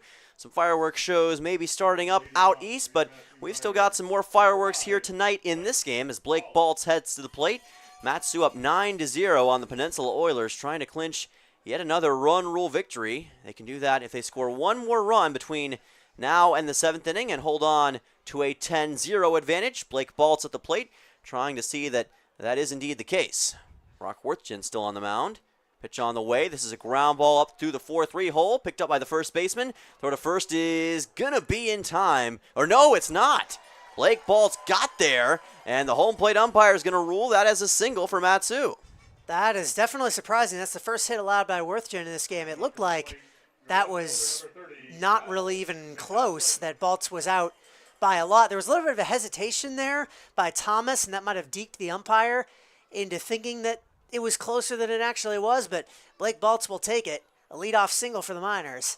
So that is going to be hit number 6 for Matsu, according to... And to his credit, he did say safe as he ran across. So, we don't have the best view of those kinds of things. We'll always defer to the runner and to the umpire. It's very possible that he legged it out and it just wasn't a great angle from where we're at. Don't mean to downplay the achievements. Definitely a great hustle play. That it is a 1-0 count as Kyle McCausland is now at the plate. And he will send a fly ball out to right field. Chasing after it and making the catch is Wilson. And Baltz has to retreat to first, one away. Well, you've got a runner on first now. So I was starting to say before, the Miners scored 3 runs in each of their first 3 innings, and they have been held scoreless the last 2. Trying to avoid making that a trifecta of failing to score. Christian Perez with a pair of singles in this game, a fly out as well. That was a deep shot into the corner of right field. Looked like it might be off the wall off the bat. Pitch on the way to Perez is in the zone for a strike. Count goes to 0-1.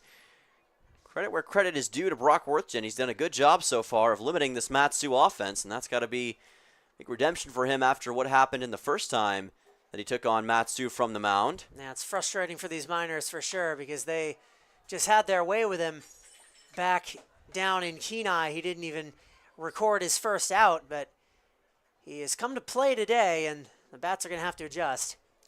Counts 0-2 now for Perez, who's in danger of being struck out, but he's definitely going to go down swinging most likely. Well, hopefully not. And he will go down swinging. That's going to be strike number 3. And that will be out number 2 here in the bottom half of the 6th. He's always one of those guys that it's very tough to get him out, but he definitely went for it all this time and just couldn't find the baseball. Ryan Cochran now to the plate. And Matsu trying to potentially send Baltz, who represents run number 10, to home, but Brock Worthgen still currently in some command. Cochran and Duran, the next two due up, have all reached base all 3 times they've been at bat, but only 1 hit between all 6 of those plate appearances. Cochran had a single back in the 3rd. He has walked, been hit by a pitch. Durand after him has reached on a pair of errors and been walked in his own right. Worthgen taking his time here, 1-0 count. This ball is popped up and fouled, up and over the cage it goes, and the count goes to 1-1. That fouled back towards the concession stand. And they were a little late on the glass-shattering sound effect that time. Heard it hit the ground before they pressed it. It's an amateur hour here. 1-1 count for Cochran. And Smith did a good job to keep it in front of him. Count goes to 2-1. That should have been an easy trip for Blake Baltz on to second. And Smith had to really extend out for it. Worthgen's command has been better lately, but he showed signs of rust in that first inning. This ball popped up into foul ground. Racing after it is Thomas. He makes the catch towards the gravel, and that will be out number 3. So once again, Matsu held scoreless for the 3rd consecutive inning, and the score is still 9-0. We'll be right back after the break. You're watching Miners Baseball on YouTube.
Welcome back to Palmer, Alaska. Dylan Simmons and Charlie Fellows on the call. Your Miners up 9-0 here on the 4th of July over the Peninsula Oilers, trying to move to 3-0 against the Oilers at home this season. And Robert Burke III still on the mound. He has so far been in pretty good command against the Peninsula Oilers in his first 2 innings of work, and he's going to try to do it again here in the top of the 7th and potentially set up Matsu for a walk-off in the bottom of the 7th to secure it via run rule. We've already seen one of those, of course. Kyle McCausland hit that walk-off run rule 3-run bomb. Last time Matsu was at Herman Brothers Field, and as long as the Oilers don't score any more runs the rest of the game, any run. As that's going to be a throw from Cochran. He Wow. got there in time. What a job by Ryan Cochran on the hop.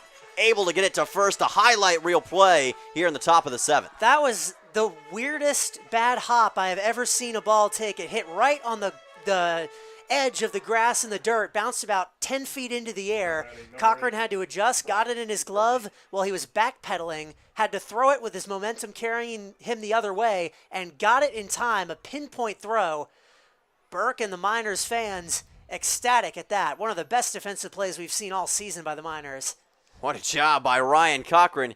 He's already making an immediate impact over there at shortstop. Here is a fly ball out to center field. This one is caught by Drake. No, he dropped it. He dropped it at the last second, but here's the throw to second, and they're going to get him out anyway. What a recovery by the Miners, and oh no, they call him safe. The ball must have got out of Ryan Richard's glove. Absolute chaos here in this odd play, and now the other umpire is making his case. Ryan Richard is incredulous. Yeah, he's adamant, and now I think and they're going to call him out. Yeah, they are going to call him out here, or are they? No, they're not. No. They're not going to call him out. You'd think the fielder would know. Well, but Ryan the umpire overrules him. Ryan Richard was adamant that he got him out. And So I suppose that's going to be a double then, because, or would it be an error, the ultra-rare E8? Since it was in his glove, I'll defer to you, Mr. Scorekeeper. I'm going to call that one a double for now. I'll give it to Berkey, but it was a very, very odd play. It's called a hit on the stadium scoreboard. So that's bizarre. I thought if we went as a roller coaster, I thought we had a highlight reel catch. 2 separate times there. They fooled me twice. I thought it was going to be another boneheaded play by these Oilers, this time on the base paths, but it really probably should have been, but the throw, I guess, got away from Richard, who was covering second base, so Berkey is spared, and he gets a double out of that, which should have been a fly out and a caught stealing. Instead, it is a 2-base hit. Yeah, Richard was making his case to the umpire that, hey, I got him. Here's the throw back to second, and they are not going to be able to get Berkey this time. He was way off the bag, and that ball went out of Richard's glove that time as well, but it wouldn't have gotten him. That was a strike, by the way. Count goes to 1-2. Must have been a bobble on that double that allowed Berkey to get on. Here's a liner right to the third baseman. Bisaccia can't handle it, and Cochran slips for a second. So on to first is going to be Soto, and that will be hit number 7 for the Oilers. Yeah, I agree with that. That is a hit. It was a good effort by Bisaccia, but that was just a rocket that went in and out of his glove, and then Cochran had to change direction really quickly on the dirt, slipped and fell. Happens. Stadium scoreboard says 2 outs, but there are only 1. And runners on first and second now, the best chance the Oilers have had to put a run up on the board. By that same token, Robert Burke III gets to show us what he's really made of. Count goes to 0-1, and this is definitely a tougher position for Robert Burke III. Here is a ball that is fouled towards the Miners' dugout. It lands near the gravel, and the count goes to 0-2 on Cole Dawson.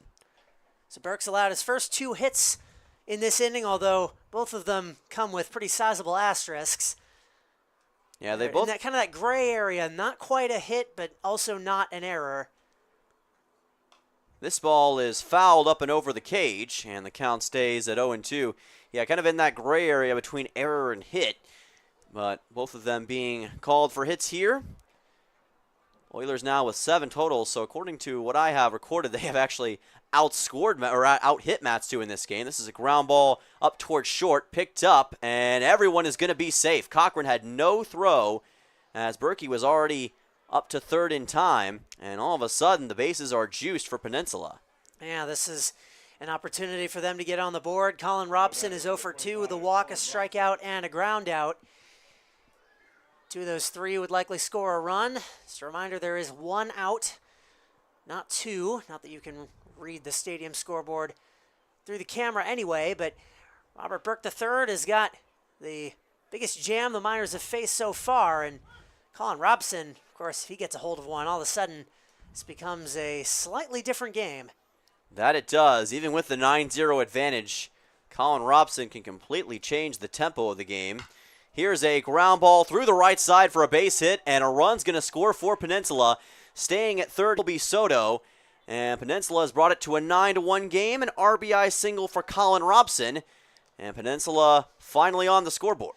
That is now 4 straight hits surrendered by Burke, and the last 2 were Now batting number a little bit less controversial, just singles in the gap, and Robson gets the Oilers their first run.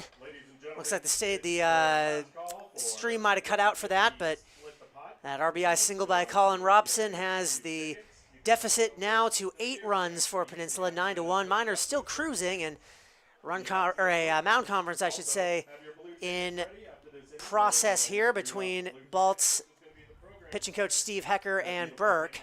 Bases still loaded and still 1 out. Yeah, Coach Heck, as the Miners call him, is talking things over with Burke and Baltz, trying to make sure that everybody is on the same page and find a way to calm down this Oilers rally. Bases are still loaded here. You've got Cole Dawson at second, Colin Robson at first, and Petey Soto at third, with Eddie Leon on the plate. He has already gotten a single in this game, and only 1 out in this spot.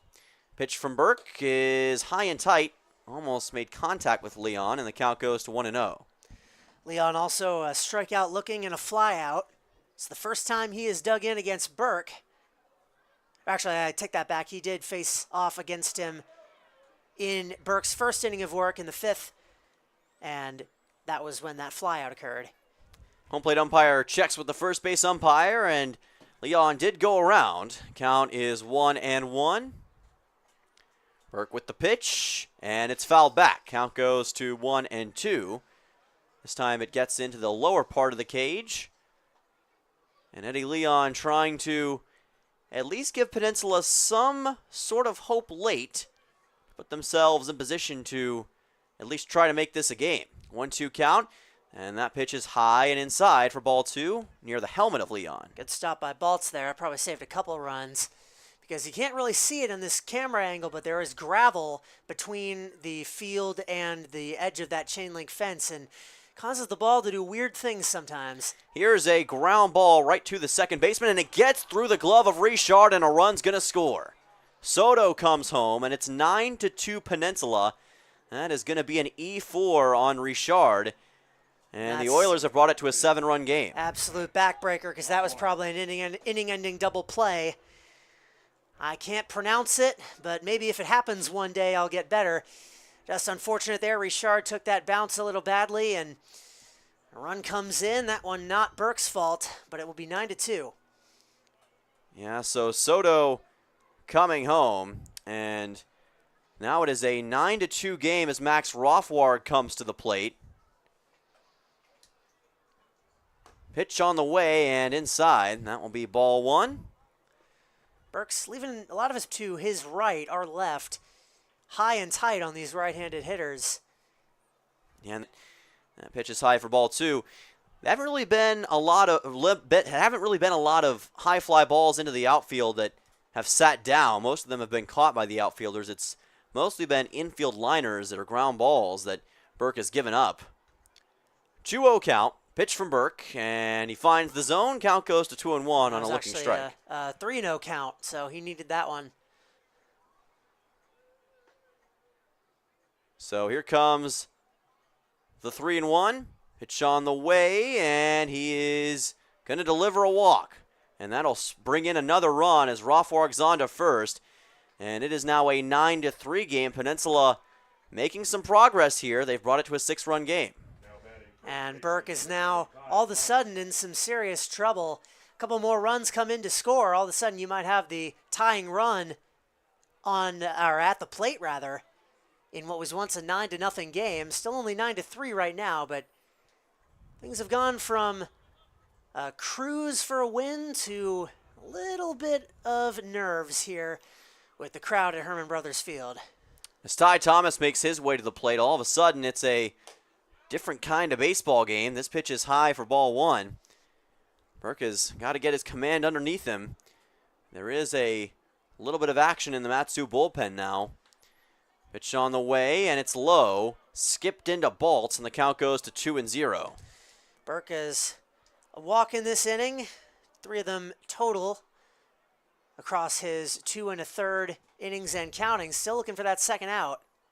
Oilers refusing to go down in this situation.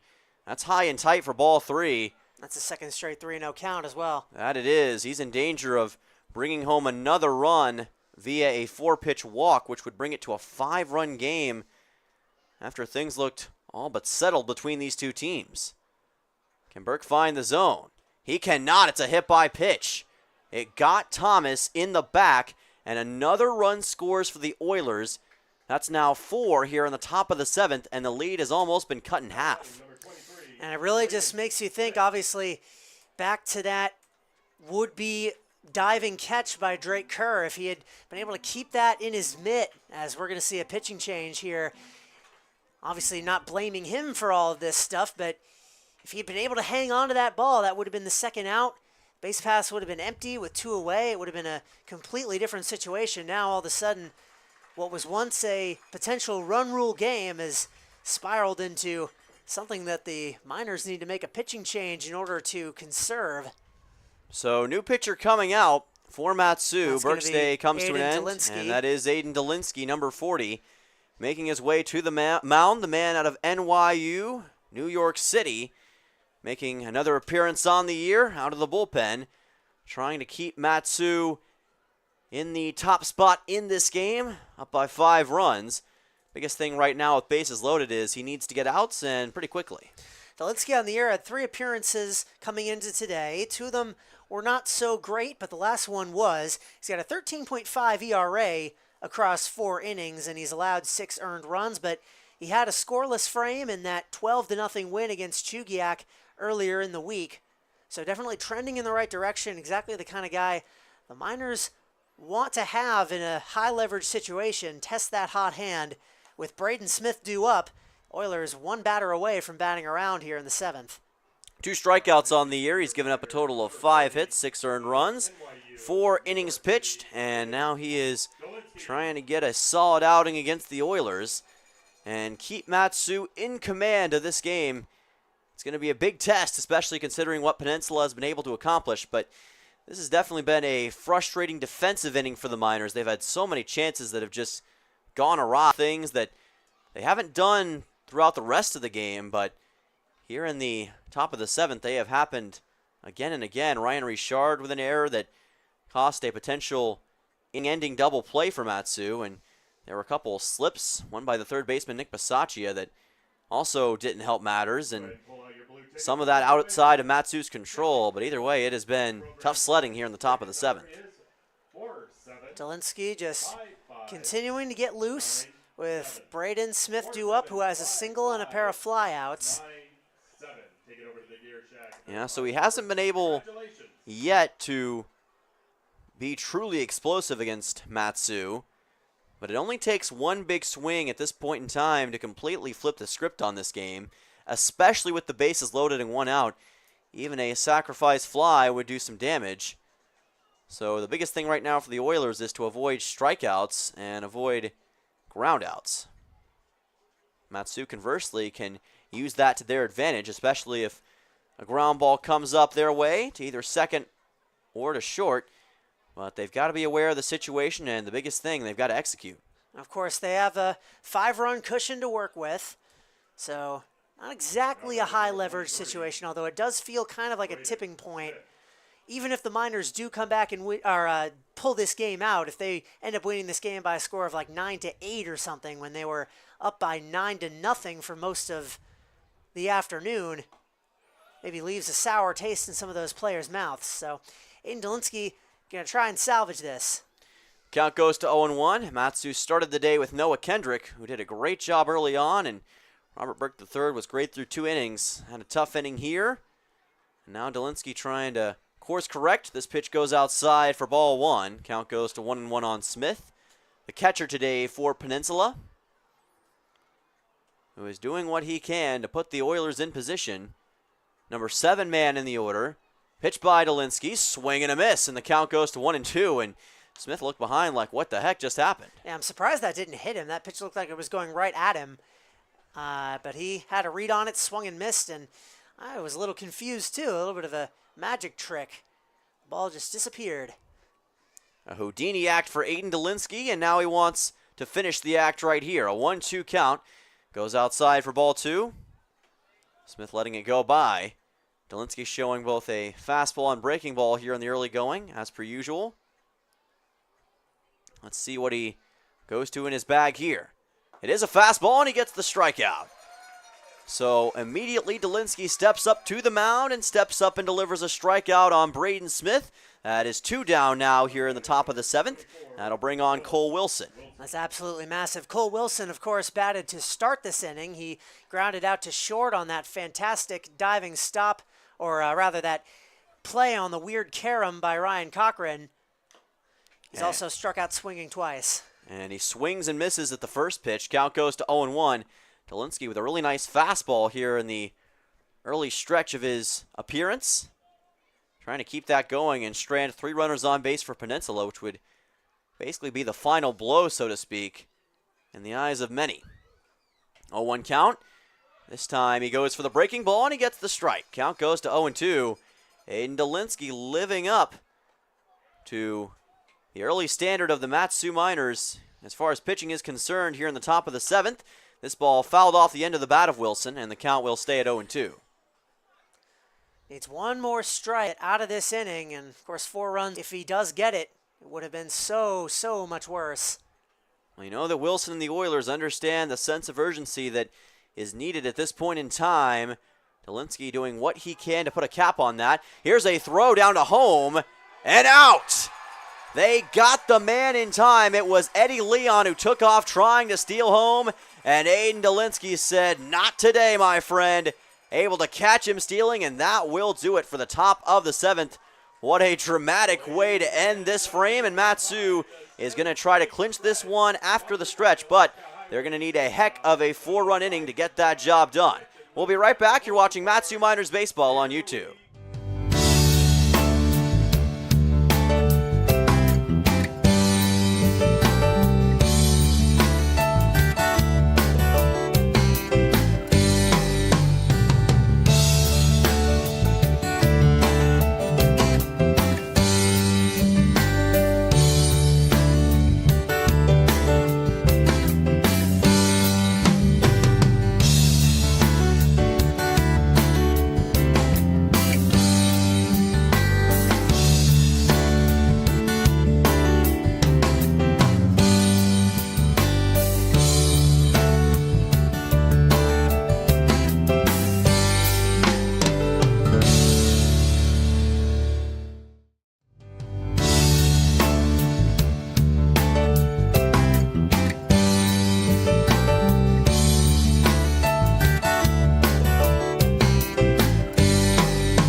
Welcome back to Palmer, Alaska. Dylan Simmons and Charlie Fellows on the call. Your Mat-Su Miners up 9-4 on the Peninsula Oilers. Peninsula staged a little bit of a comeback in the top of the 7th. They scored 4 runs, but the end of the inning was especially dramatic as Aiden Dolinsky was able to catch Eddie Leon stealing. That would end the frame with 3 runners stranded on base for Peninsula. And now Mat-Su trying to maybe stage their own dramatic play late, up 9-4. They'll need 5 runs, though, to end this game in the bottom of the 7th. Here's a ball that goes up over the third baseman. A catch is made by the shortstop, but it's not going to matter. Brandon Durand on to first as that ball went off the ground. That went right off the third baseman, and Durand able to capitalize. He's got a single. That was just a rocket. You cannot hit a ground ball much harder than that. And Cole Dawson got his glove on it, but there was no way he was going to secure that, or even if he did, he was not going to be able to throw Durand out. So another leadoff single, second straight inning that started with one of those. See if this could be the frame where the Miners can finally get to Brock Worthgen. Nick Bisaccia at the plate. That's a great way to start for Mat-Su. Masaccia lets it go by for ball one. Brock Worthington so far has been very solid against the Miners, but there's always a chance for things to change. And that hit by Brandon Duran, that single, the best way I can describe it is it was a liner that had home run speed. 1-0 count, and this pitch is in the dirt for ball two. Masaccia lets it go by. Brock Worthington doing what he can to keep the Oilers in this game. They've actually out-hit Matsu. Miners with 7 hits, the Oilers with 9. Yet Matsu with the full command up by 5. Nick Bisaccia has walked, scored a run, also a pair of groundouts. As the game goes to its closing stages, of course, we would love a thrilling walk-off conclusion like we got earlier this week with that McCausland home run, but we'll take a win however we can get it. Count goes to 3-0. Looked like we might end it here in the 7th for a while, but at this point it is tough to say. They need 4 runs over the course of these next 3 innings. So definitely doable, knowing this team, but that much is true.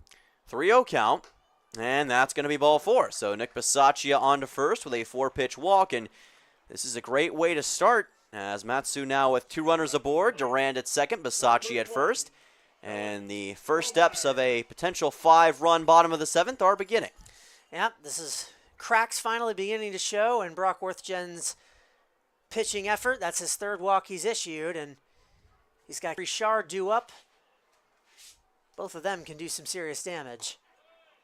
Kellen Strohmeyer, the Iowa Hawkeye, the 6'3", 210 outfielder, working out of right field. He originally came in as a pinch hitter for Riker Scow. Count is 1-0 here. He's forced 7 walks this season and has 6 total hits. Here's the 1-0. This ball gets by, and that will be ball number 2. I apologize for all the buffering once again. It is not just you. That is a connection issue. We tried to up our quality of the stream a little bit, and obviously that did not work. So still trying to find better solutions. The camera is definitely doing much better. It's always about piecing things together as we go, learning on the fly here, and we're devoted to bringing a game to you that you all can watch and not have to get annoyed at missing stuff or not be able to see the screen. We're happy for the 76 of you that are sticking around. 2-1 count. Strohmeyer lets it go by, and that will move it to 3-1. And meanwhile, back on the diamond, Worthgen in danger of walking his 2nd straight batter. He had some trouble back in the 4th when he loaded the bases, but he has not allowed a run through 3 innings. That he has not, and that is strike 2. If you'll remember, Matsu loaded the bases a couple innings ago, but couldn't bring home a run, and that becoming more glaring at this point in the game when you would have an easier time potentially ending it right here. Instead, you've got to get 5 runs. Full count, fly ball out to right center field. This one will sit down in the glove of Robson. Going on to third for Matsu is Durand. He slides in time, and Matsu has runners in the corners, as that'll be a fly out to center for Strohmeyer. Good speed there by Brandon Durand. The throw is just a little bit offline, but I think he would have just beaten it anyway.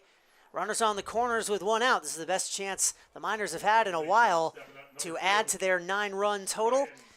Make it 3 of the last 4 games. They've scored at least 10 runs. They've already scored at least 9, or rather I should say at least 7 for the 4th straight game. So Richard at the plate, the man with one of the best on-base percentages on the entire Miners roster. Trying to get another notch to that collection. That's a looking strike, and the count goes to 0-1. And again, what's at stake? If the Miners win this game, they take over 2nd in the ABL standings for the first time in weeks. So it's a massive game from that vantage point. Richard pops one up, and it's going to be fouled. Landing somewhere in the concourse area. Count's going to go to 0-2. It's actually going to be the first time since, I believe, Game 3 of the Kenai series, which was the day that the Oilers leapfrogged them with that win. Everyone on this team hoping to put that Kenai trip behind them. And with a win today, they would officially be back in the same spot they were before they went down there. Well, you talked about it early on in the broadcast, partner, but Peninsula has struggled immensely on the road compared to their home games. 7-3 at home, 3-5 on the road. Matsu has been better at home as well, but it hasn't been as dramatic of a difference as that's a swing and a miss, and that's strike 3. Richard back to the Miners dugout. That is 2 away here in the bottom of the 7th, and Brock Worthgen once again stepping up with 2 down. That's the second K for Richard. He is 0 for 4 on the day, the only Miner not to reach base. As Drake Kerr makes his way to the plate, we make our way back to the top of the order. Throw back to first, and Bisaccia able to make it back in time. Worthgen testing the waters. For a guy who's not normally used as a pitcher, he's been pretty solid in this game, giving Mat-Su all they can handle, but is the proverbial dam about to break? That pitch will be just outside for ball 1. And if Richard had been able to reach base, you would almost certainly see a bunt here. As it stands, you might still see one, considering this is Drake Kerr. This is Drake Kerr, and he's always confident, rightfully so, in his ability to deliver a solid bunt. That is high for ball 2. Smith able to keep it in. And, of course, Drake Kerr had that leadoff triple to start things off in this game.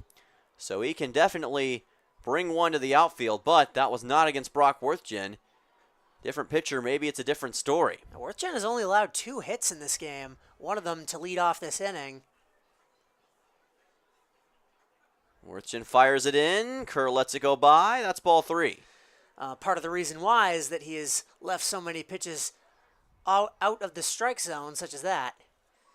So Drake Kerr may not need any incredible play to get on to first. Might just need to watch this go by for ball 4, and that will be ball 4. Kerr on to first, and the bases are loaded for Mat-Su once again, but still with 2 outs, so we'll have to see if this time they can capitalize. Blake Baltz will be the first piece to that. That is the 7th walk taken by the Miners in this game, 4th issued by Worthgen. He's now allowed twice as many walks as hits over the course of his 3 2/3 innings of work. It's an interesting stint for him. It all could come crumbling down here. The Miners can burst the dam open, and just as a reminder, if Blake Baltz can go deep here, the game will end. With a grand slam, give the Miners their 10-run lead. Since we are in the 7th inning. I believe it would take one more run after that, partner, if they got to 14, and this would make it a 13-4 game on the grand slam. Yeah, so yeah. Okay. It would be just a little bit away, but very, very close. Yeah, yeah. All good, all good. 2-0 count here for Baltz. Just when I need a lag spike Oh, to strike that from the record. all good, I'm all a good. journalism student. We're not math people. I think I said the same thing earlier, actually, so it's all good. 2-0 count.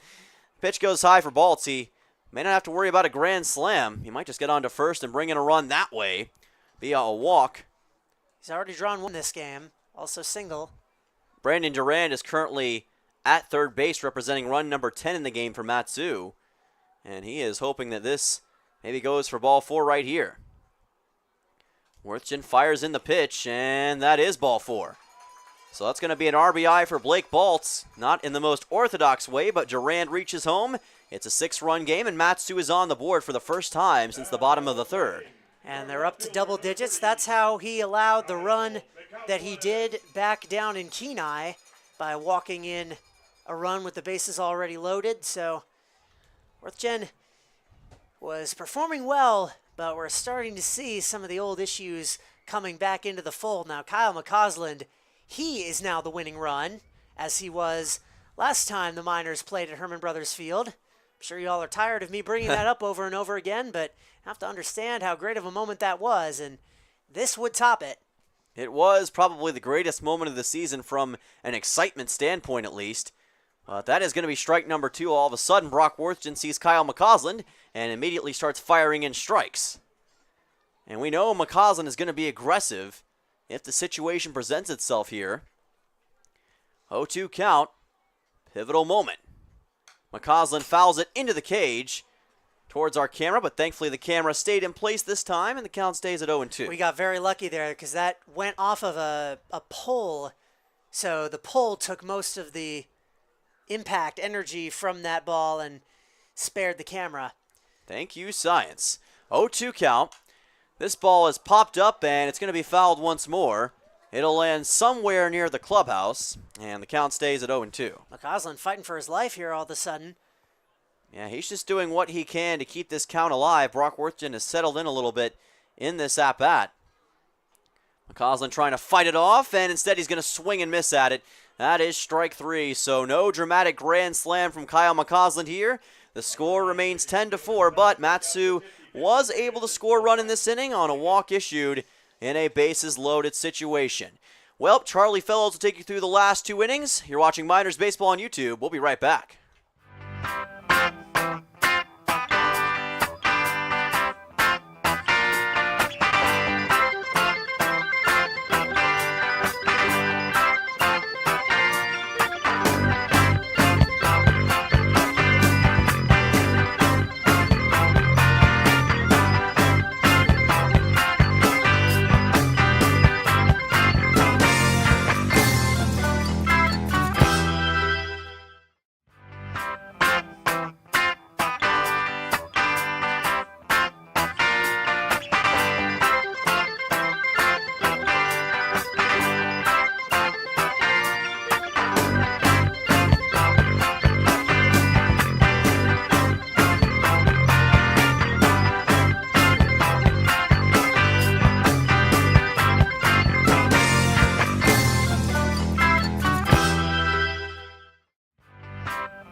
Inning we go here under a cloudy sky in the Mat-Su Valley. It's the Miners versus the Oilers, 10-4 the lead. Not as comfortable as it was a couple innings ago, but in the grand scheme of things, the Miners and Aiden Delinsky will take it.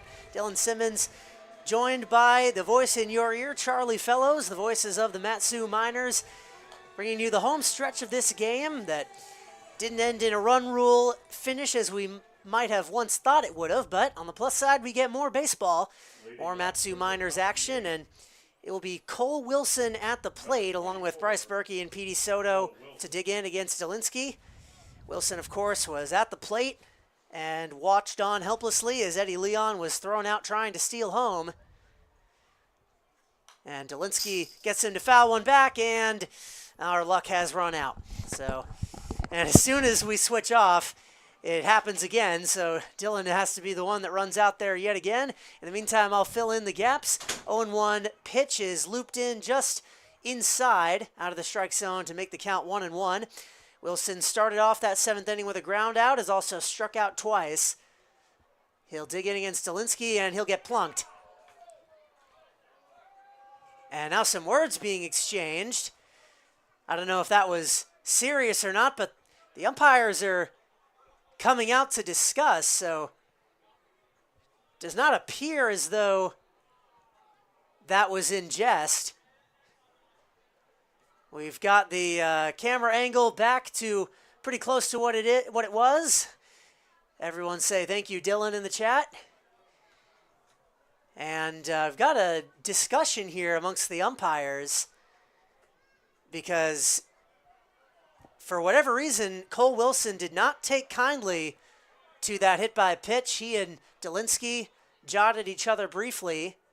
I don't think that was a joke because the umpires responded in the way they did. And, of course, Dylan had his back to the play the whole time, but he was doing more important things, like making sure you all could see. It will be a hit by pitch, the first issued by the Miners in the game, and Cole Wilson will be aboard. And there will be a warning. Both sides will be issued a warning, and the head coach of the Oilers is incredulous at that. But there were some words exchanged between Delinsky Yeah, he's got to be careful here And because Wilson, the fans are irate as well. Well, looks like we're going to see some fireworks here on the 4th of July potentially. Larry McCann is not happy whatsoever about this warning. Looks like everybody's going to stay in the game, thankfully. No one will get tossed. No fines will be issued. It will be a warning to both benches and both coaches. And we will resume. I mean, I don't know why Delinsky would have felt the need to hit Cole Wilson intentionally. I don't think that's what happened. That's a comebacker hit up the middle onto second, and he'll take the force out, will Ryan Richard, and he'll get it. Down to second goes Cole Wilson, but a nice play gets the first out of the inning. Bryce Berkey sits down. Yeah, good work by Richard to catch up with that baseball. There was a slight opportunity to double play, but I think Richard did the right thing at getting that one on to first because it would have been tough to get to that second base bag in time.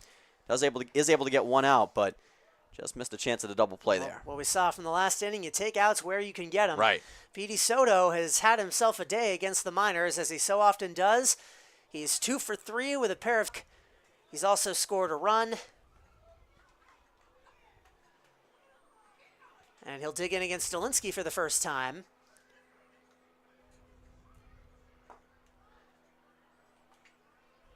One ball and one strike the count against Soto, the shortstop. So there was, like you mentioned, there was a hit by a pitch by Delinsky, and like you also said, I had my back turned, so from your vantage point, it looked like people were discussing that it was a potential intentional thing. It looked like he hit him. It didn't look intentional, but then Cole Wilson kind of stared him down, and I saw Aiden say something. As that's into right center field. Coming on are the two fielders, and the right fielder Strohmeyer has it. And that will be out number 2. And we've got a bit of information in the chat here. They were jawing at the end of the last inning back when Wilson was at the plate. I assume is what you meant to say. That was when Leon stole home. Delinsky was the pitcher at that time, and Wilson was the batter, so there might have been something that we missed there. We appreciate that info. But that's the first little confrontation like that we've seen this season. Yeah, and I thought it was a joke at first. I thought that maybe they knew each other and they were just kidding around, but the umpires clearly heard them say something. I do recall when Leon tried to steal home plate, there was some jawing between both teams, a little bit back and forth. Not sure exactly what the conversations were about, obviously. Can't read lips, but obviously there's a little bit of animosity between these two teams. Well, here's an 0-2 count. Delinsky can render it moot. Cole Dawson at the plate with 2 away and a runner on second. Here's Delinsky's offering, and it's right down the middle. He gets him looking. The second K of the day for Delinsky, 7th overall for the Miners. And he gets out of the inning, holds the Oilers scoreless. And it will be 10-4, as we head to the bottom of the 8th. You're watching Mat-Su Miners Baseball on YouTube.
On to the bottom of the 8th here in Palmer, and just before we get the action started, a few defensive changes that we need to report, or at least once the stream comes back. I think the first part of that might have been left off, but Cole Dawson now on the mound. He is the third baseman, or was the third baseman, in the starting lineup for the Oilers. He's replaced at that position by Ty Thomas, who gets kicked over by Zach Ferris, who comes off the bench to be the new first baseman. So just to repeat, Zach Ferris, the new first baseman, Ty Thomas at third, and Cole Dawson, the new pitcher. So another position player having to eat up innings for this Oilers pitching staff, and he's got a 1-1 count on Christian Perez.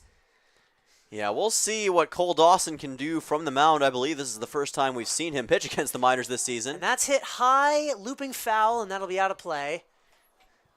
It is definitely the first time the Miners have seen him. Looking through my stats here, and it is indeed the first time he has pitched this season for the Oilers.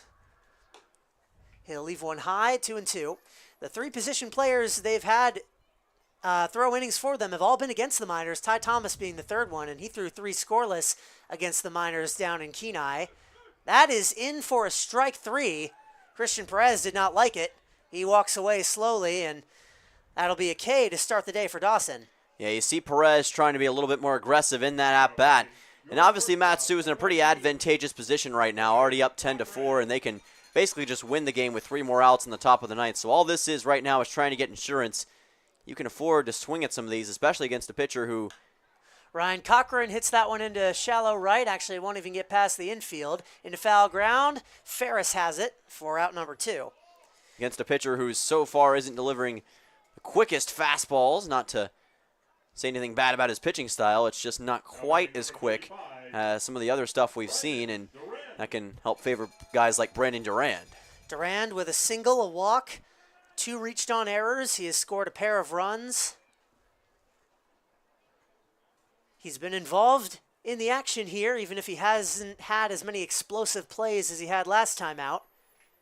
He's always right at the center of things, and he cuts and misses at the first offering from Dawson.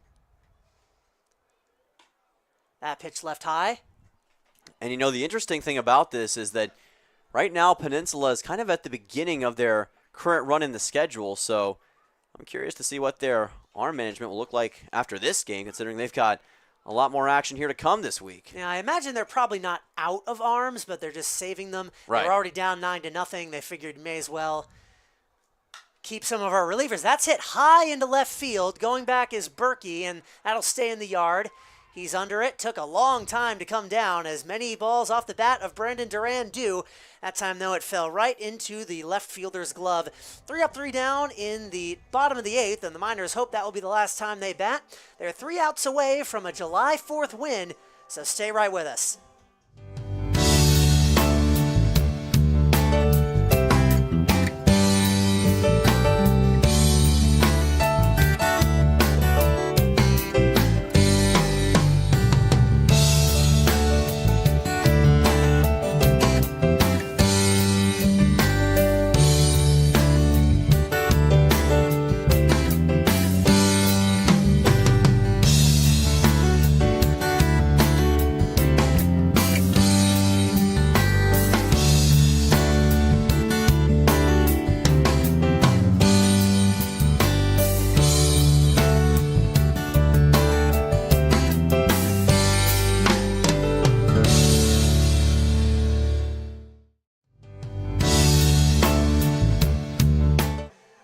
To the 9th inning here between the Miners and the Oilers at beautiful Herman Brothers Field. Even on a cloudy day, still a picturesque view. Can't quite see the mountains through the clouds, but it is a wonderful venue for some baseball. Attendance was free today, and looks like the entire population of the Matsu Valley almost took advantage of that. They've been loud all day for better and last inning for worse in the confrontation between Delinsky and Cole Wilson, but Delinsky is no longer in the game. On to close this thing out will be Nolan Murphy, a man that this crowd here in Palmer might get a little extra loud for. Oh yeah, the local man, and I think we should make this a tradition. Boogity, boogity, boogity, Nolan. Let's go pitching. He's back on the mound, and he's ready. He's one of 2 minors pitchers who has not allowed an earned run this year. So far, he's got 4 2/3 innings pitched. He made his first appearance at home not that long ago, and now he's got a chance to close out the game here against Peninsula. Just letting you know, if I'm ever on color when he comes into the game, that will be your job. I will keep it up. I don't think I can keep it up. The impersonation of whoever that is. Darryl Waltrip, NASCAR legend. Darryl Waltrip. See, all the racing I watch is commentated by British people, so you would not want to hear my imitation of, his name is escaping me, but he's a British guy, the F1 announcer. Strike one delivered swinging to Colin Robson, who has a single, a walk, a ground out, and a strikeout today. Not been quite his dangerous self, although he was part of that procession back in the 7th inning. He later came around to score, as many before him did. 1-1, the count from Nolan Murphy. And Nolan, as always, sporting that great fastball and breaking ball. Really good combination. He does a good job of mixing it in depending on the pitch. There's that fastball, and it was down perfect. The middle. Yes. A lot of people might think, he might just be a token addition. He's a local kid from Alaska. Miners always have somebody from around here, but make no mistake, he has been one of the most effective arms in this bullpen, and we'll be seeing more and more of him as the season goes on, and he's making a case for it right now. Strike 3 to start him off. Oh, that was a perfect fastball by Nolan Murphy. Back-to-back fastballs on Colin Robson. That's about the toughest guy on this Oilers roster to strike out, and he did it seemingly effortlessly. What a way to start. And now Matsu with 1 down here in the top of the 9th. David Croft was the name I was thinking of. Crofty, they call him, and that ball goes to the backstop, past the glove of Blake Baltz. He is the British man who calls Formula One. This will be Zach Ferris on to bat in place of Eddie Leon. Now the first baseman today, so some lineup chicanery going on the part of the Oilers because Leon was the DH, so some shuffling is still going on.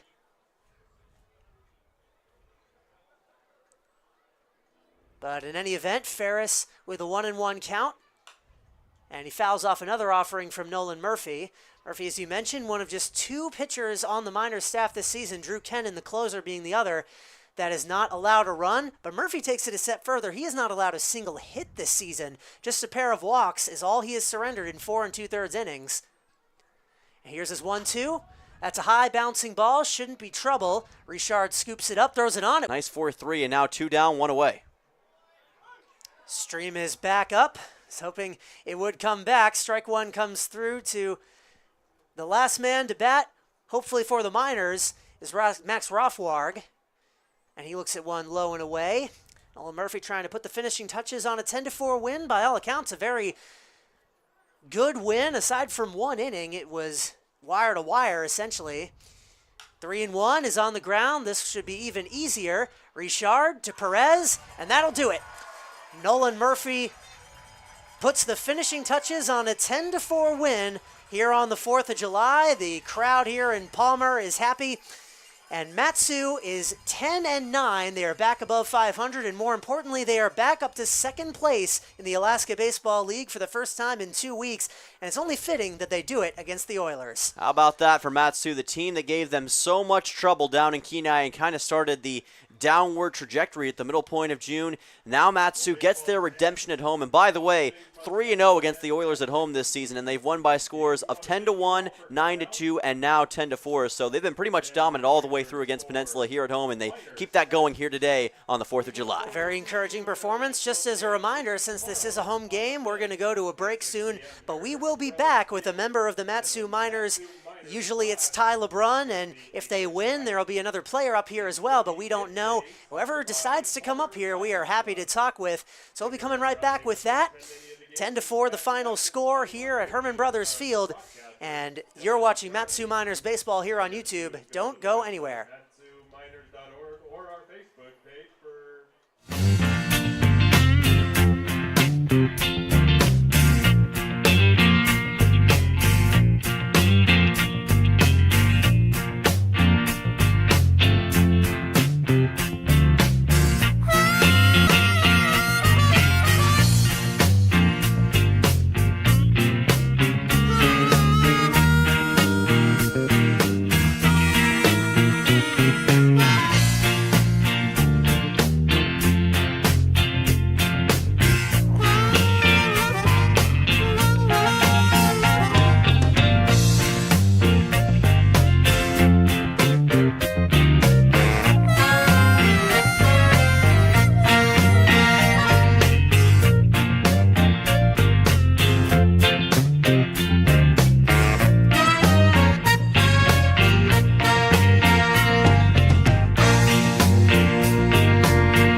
right, Miners fans, we are back for our post-game interview that we do after every home game, and we've got a new member of the pitching staff up here today. It's Ronnie Deck, the assistant coach, making his debut up here in the press box. How does it feel? Oh, it feels good. Thanks for having me. Anytime you win a game, it feels good after. So thank you. I think you introduced me as a pitching staff guy, though I haven't pitched in 15 years. I'm coaching staff, but hey, it's all good. I made a few mistakes tonight myself. So might have misspoke there. Coaching staff is what I meant to say. Well, this game was pretty up and down. You guys started off hot. You had that leadoff triple by Drake Kerr, and a lot of hits in the first few innings, a lot of runs, and it got a little bit closer than maybe you might have thought. What is the takeaway after a game like this? Well, you mentioned Drake. Drake's the catalyst. Anytime he's starting off a game, there's that thread of sparking a fire, which is what he did. That ball he hit in the gap, I think, gave us all a lot of confidence in the fact that we were going to set the table for a really good offensive night. First three innings were great. Obviously, a 3-spot in each inning, there's no substitute for that. You can put up a crooked number early in the game. You put yourself in good position. But, we were the recipient of some misplays, some miscues on their part. But in the end, we took advantage of it, which is what you're supposed to do, capitalize. And then, we got a great start out of our starter, Kendrick. He did a heck of a job keeping them at bay, and we came out on top. Obviously, this is the first time you guys have played against Peninsula since that Kenai trip, which obviously is one of the lower points in the season, that 1-4 stretch that the team had. What did it mean to you guys, now that you get the win, you have the tiebreaker over Peninsula now, you are back to second place in the ABL, to do it against Peninsula and to get them back here at home? What does that mean to you guys? Yeah, it's in the back of your mind. You want to win this game after that trip. That trip was, rough on us. They got the better of us, so getting them back at our place and scoring those early runs is great momentum. We play them 2 more times, though, so I don't want to speak ahead on tiebreakers. I am glad that we have it right now for obvious reasons. You want to, be in the best seed you can at the end of the year, but in the end, we're not getting ahead of ourselves. Today's goal, like every day, was to win today's game. I am a little bit more happy it was against them coming off that long trip we had. Just one more thing on you personally. So this is your first year up in the ABL, being with the Miners. How do you like it up here so far? I love it. I mean, this is what an experience for for me as a coach, who's I've been in baseball a long time, but I haven't experienced something quite this unique with. First of all, this caliber of player out of, a lot of Division I guys with the skills to match, a lot of pro tools, seeing on our team and in this league. But the other things, the Alaska things are unreal. The weather, the sunlight, which I thought would be more of a deterrent to me. I actually like it more than I don't. I sleep just fine, and I like that all of our games are in the daylight. As a hitting coach, I just think you see the ball a little bit better. But, all those little unique things that make it Alaska are things that I've never experienced as a baseball coach. In my hometown in Houston, it's like 100 degrees with 4,000% humidity right now. So coming out here and doing baseball work in 65 degrees is amazing every day. It gives you a little bit more shot of energy and willingness to go out there and put extra time in. It's a really unique setting to play baseball. I certainly can attest that it's a unique setting to cast baseball. Still not quite used to getting in the press box here and seeing the mountains off in that direction. It never really gets old. It's a postcard setting for sure. I've taken some pictures that might qualify for, a place to coach baseball inside a postcard. Absolutely. Well, thank you so much for coming up here. Ronnie Deck, everyone. One of the coaching staff of the Mat-Su Miners and a victorious coaching staff today. Just as a reminder, the Miners will be back at their normal start time tomorrow. They will be back here at Herman Brothers Field to take on the Anchorage at 6 p.m. right here on this very YouTube channel, so you'll want to tune in for that one. Until then,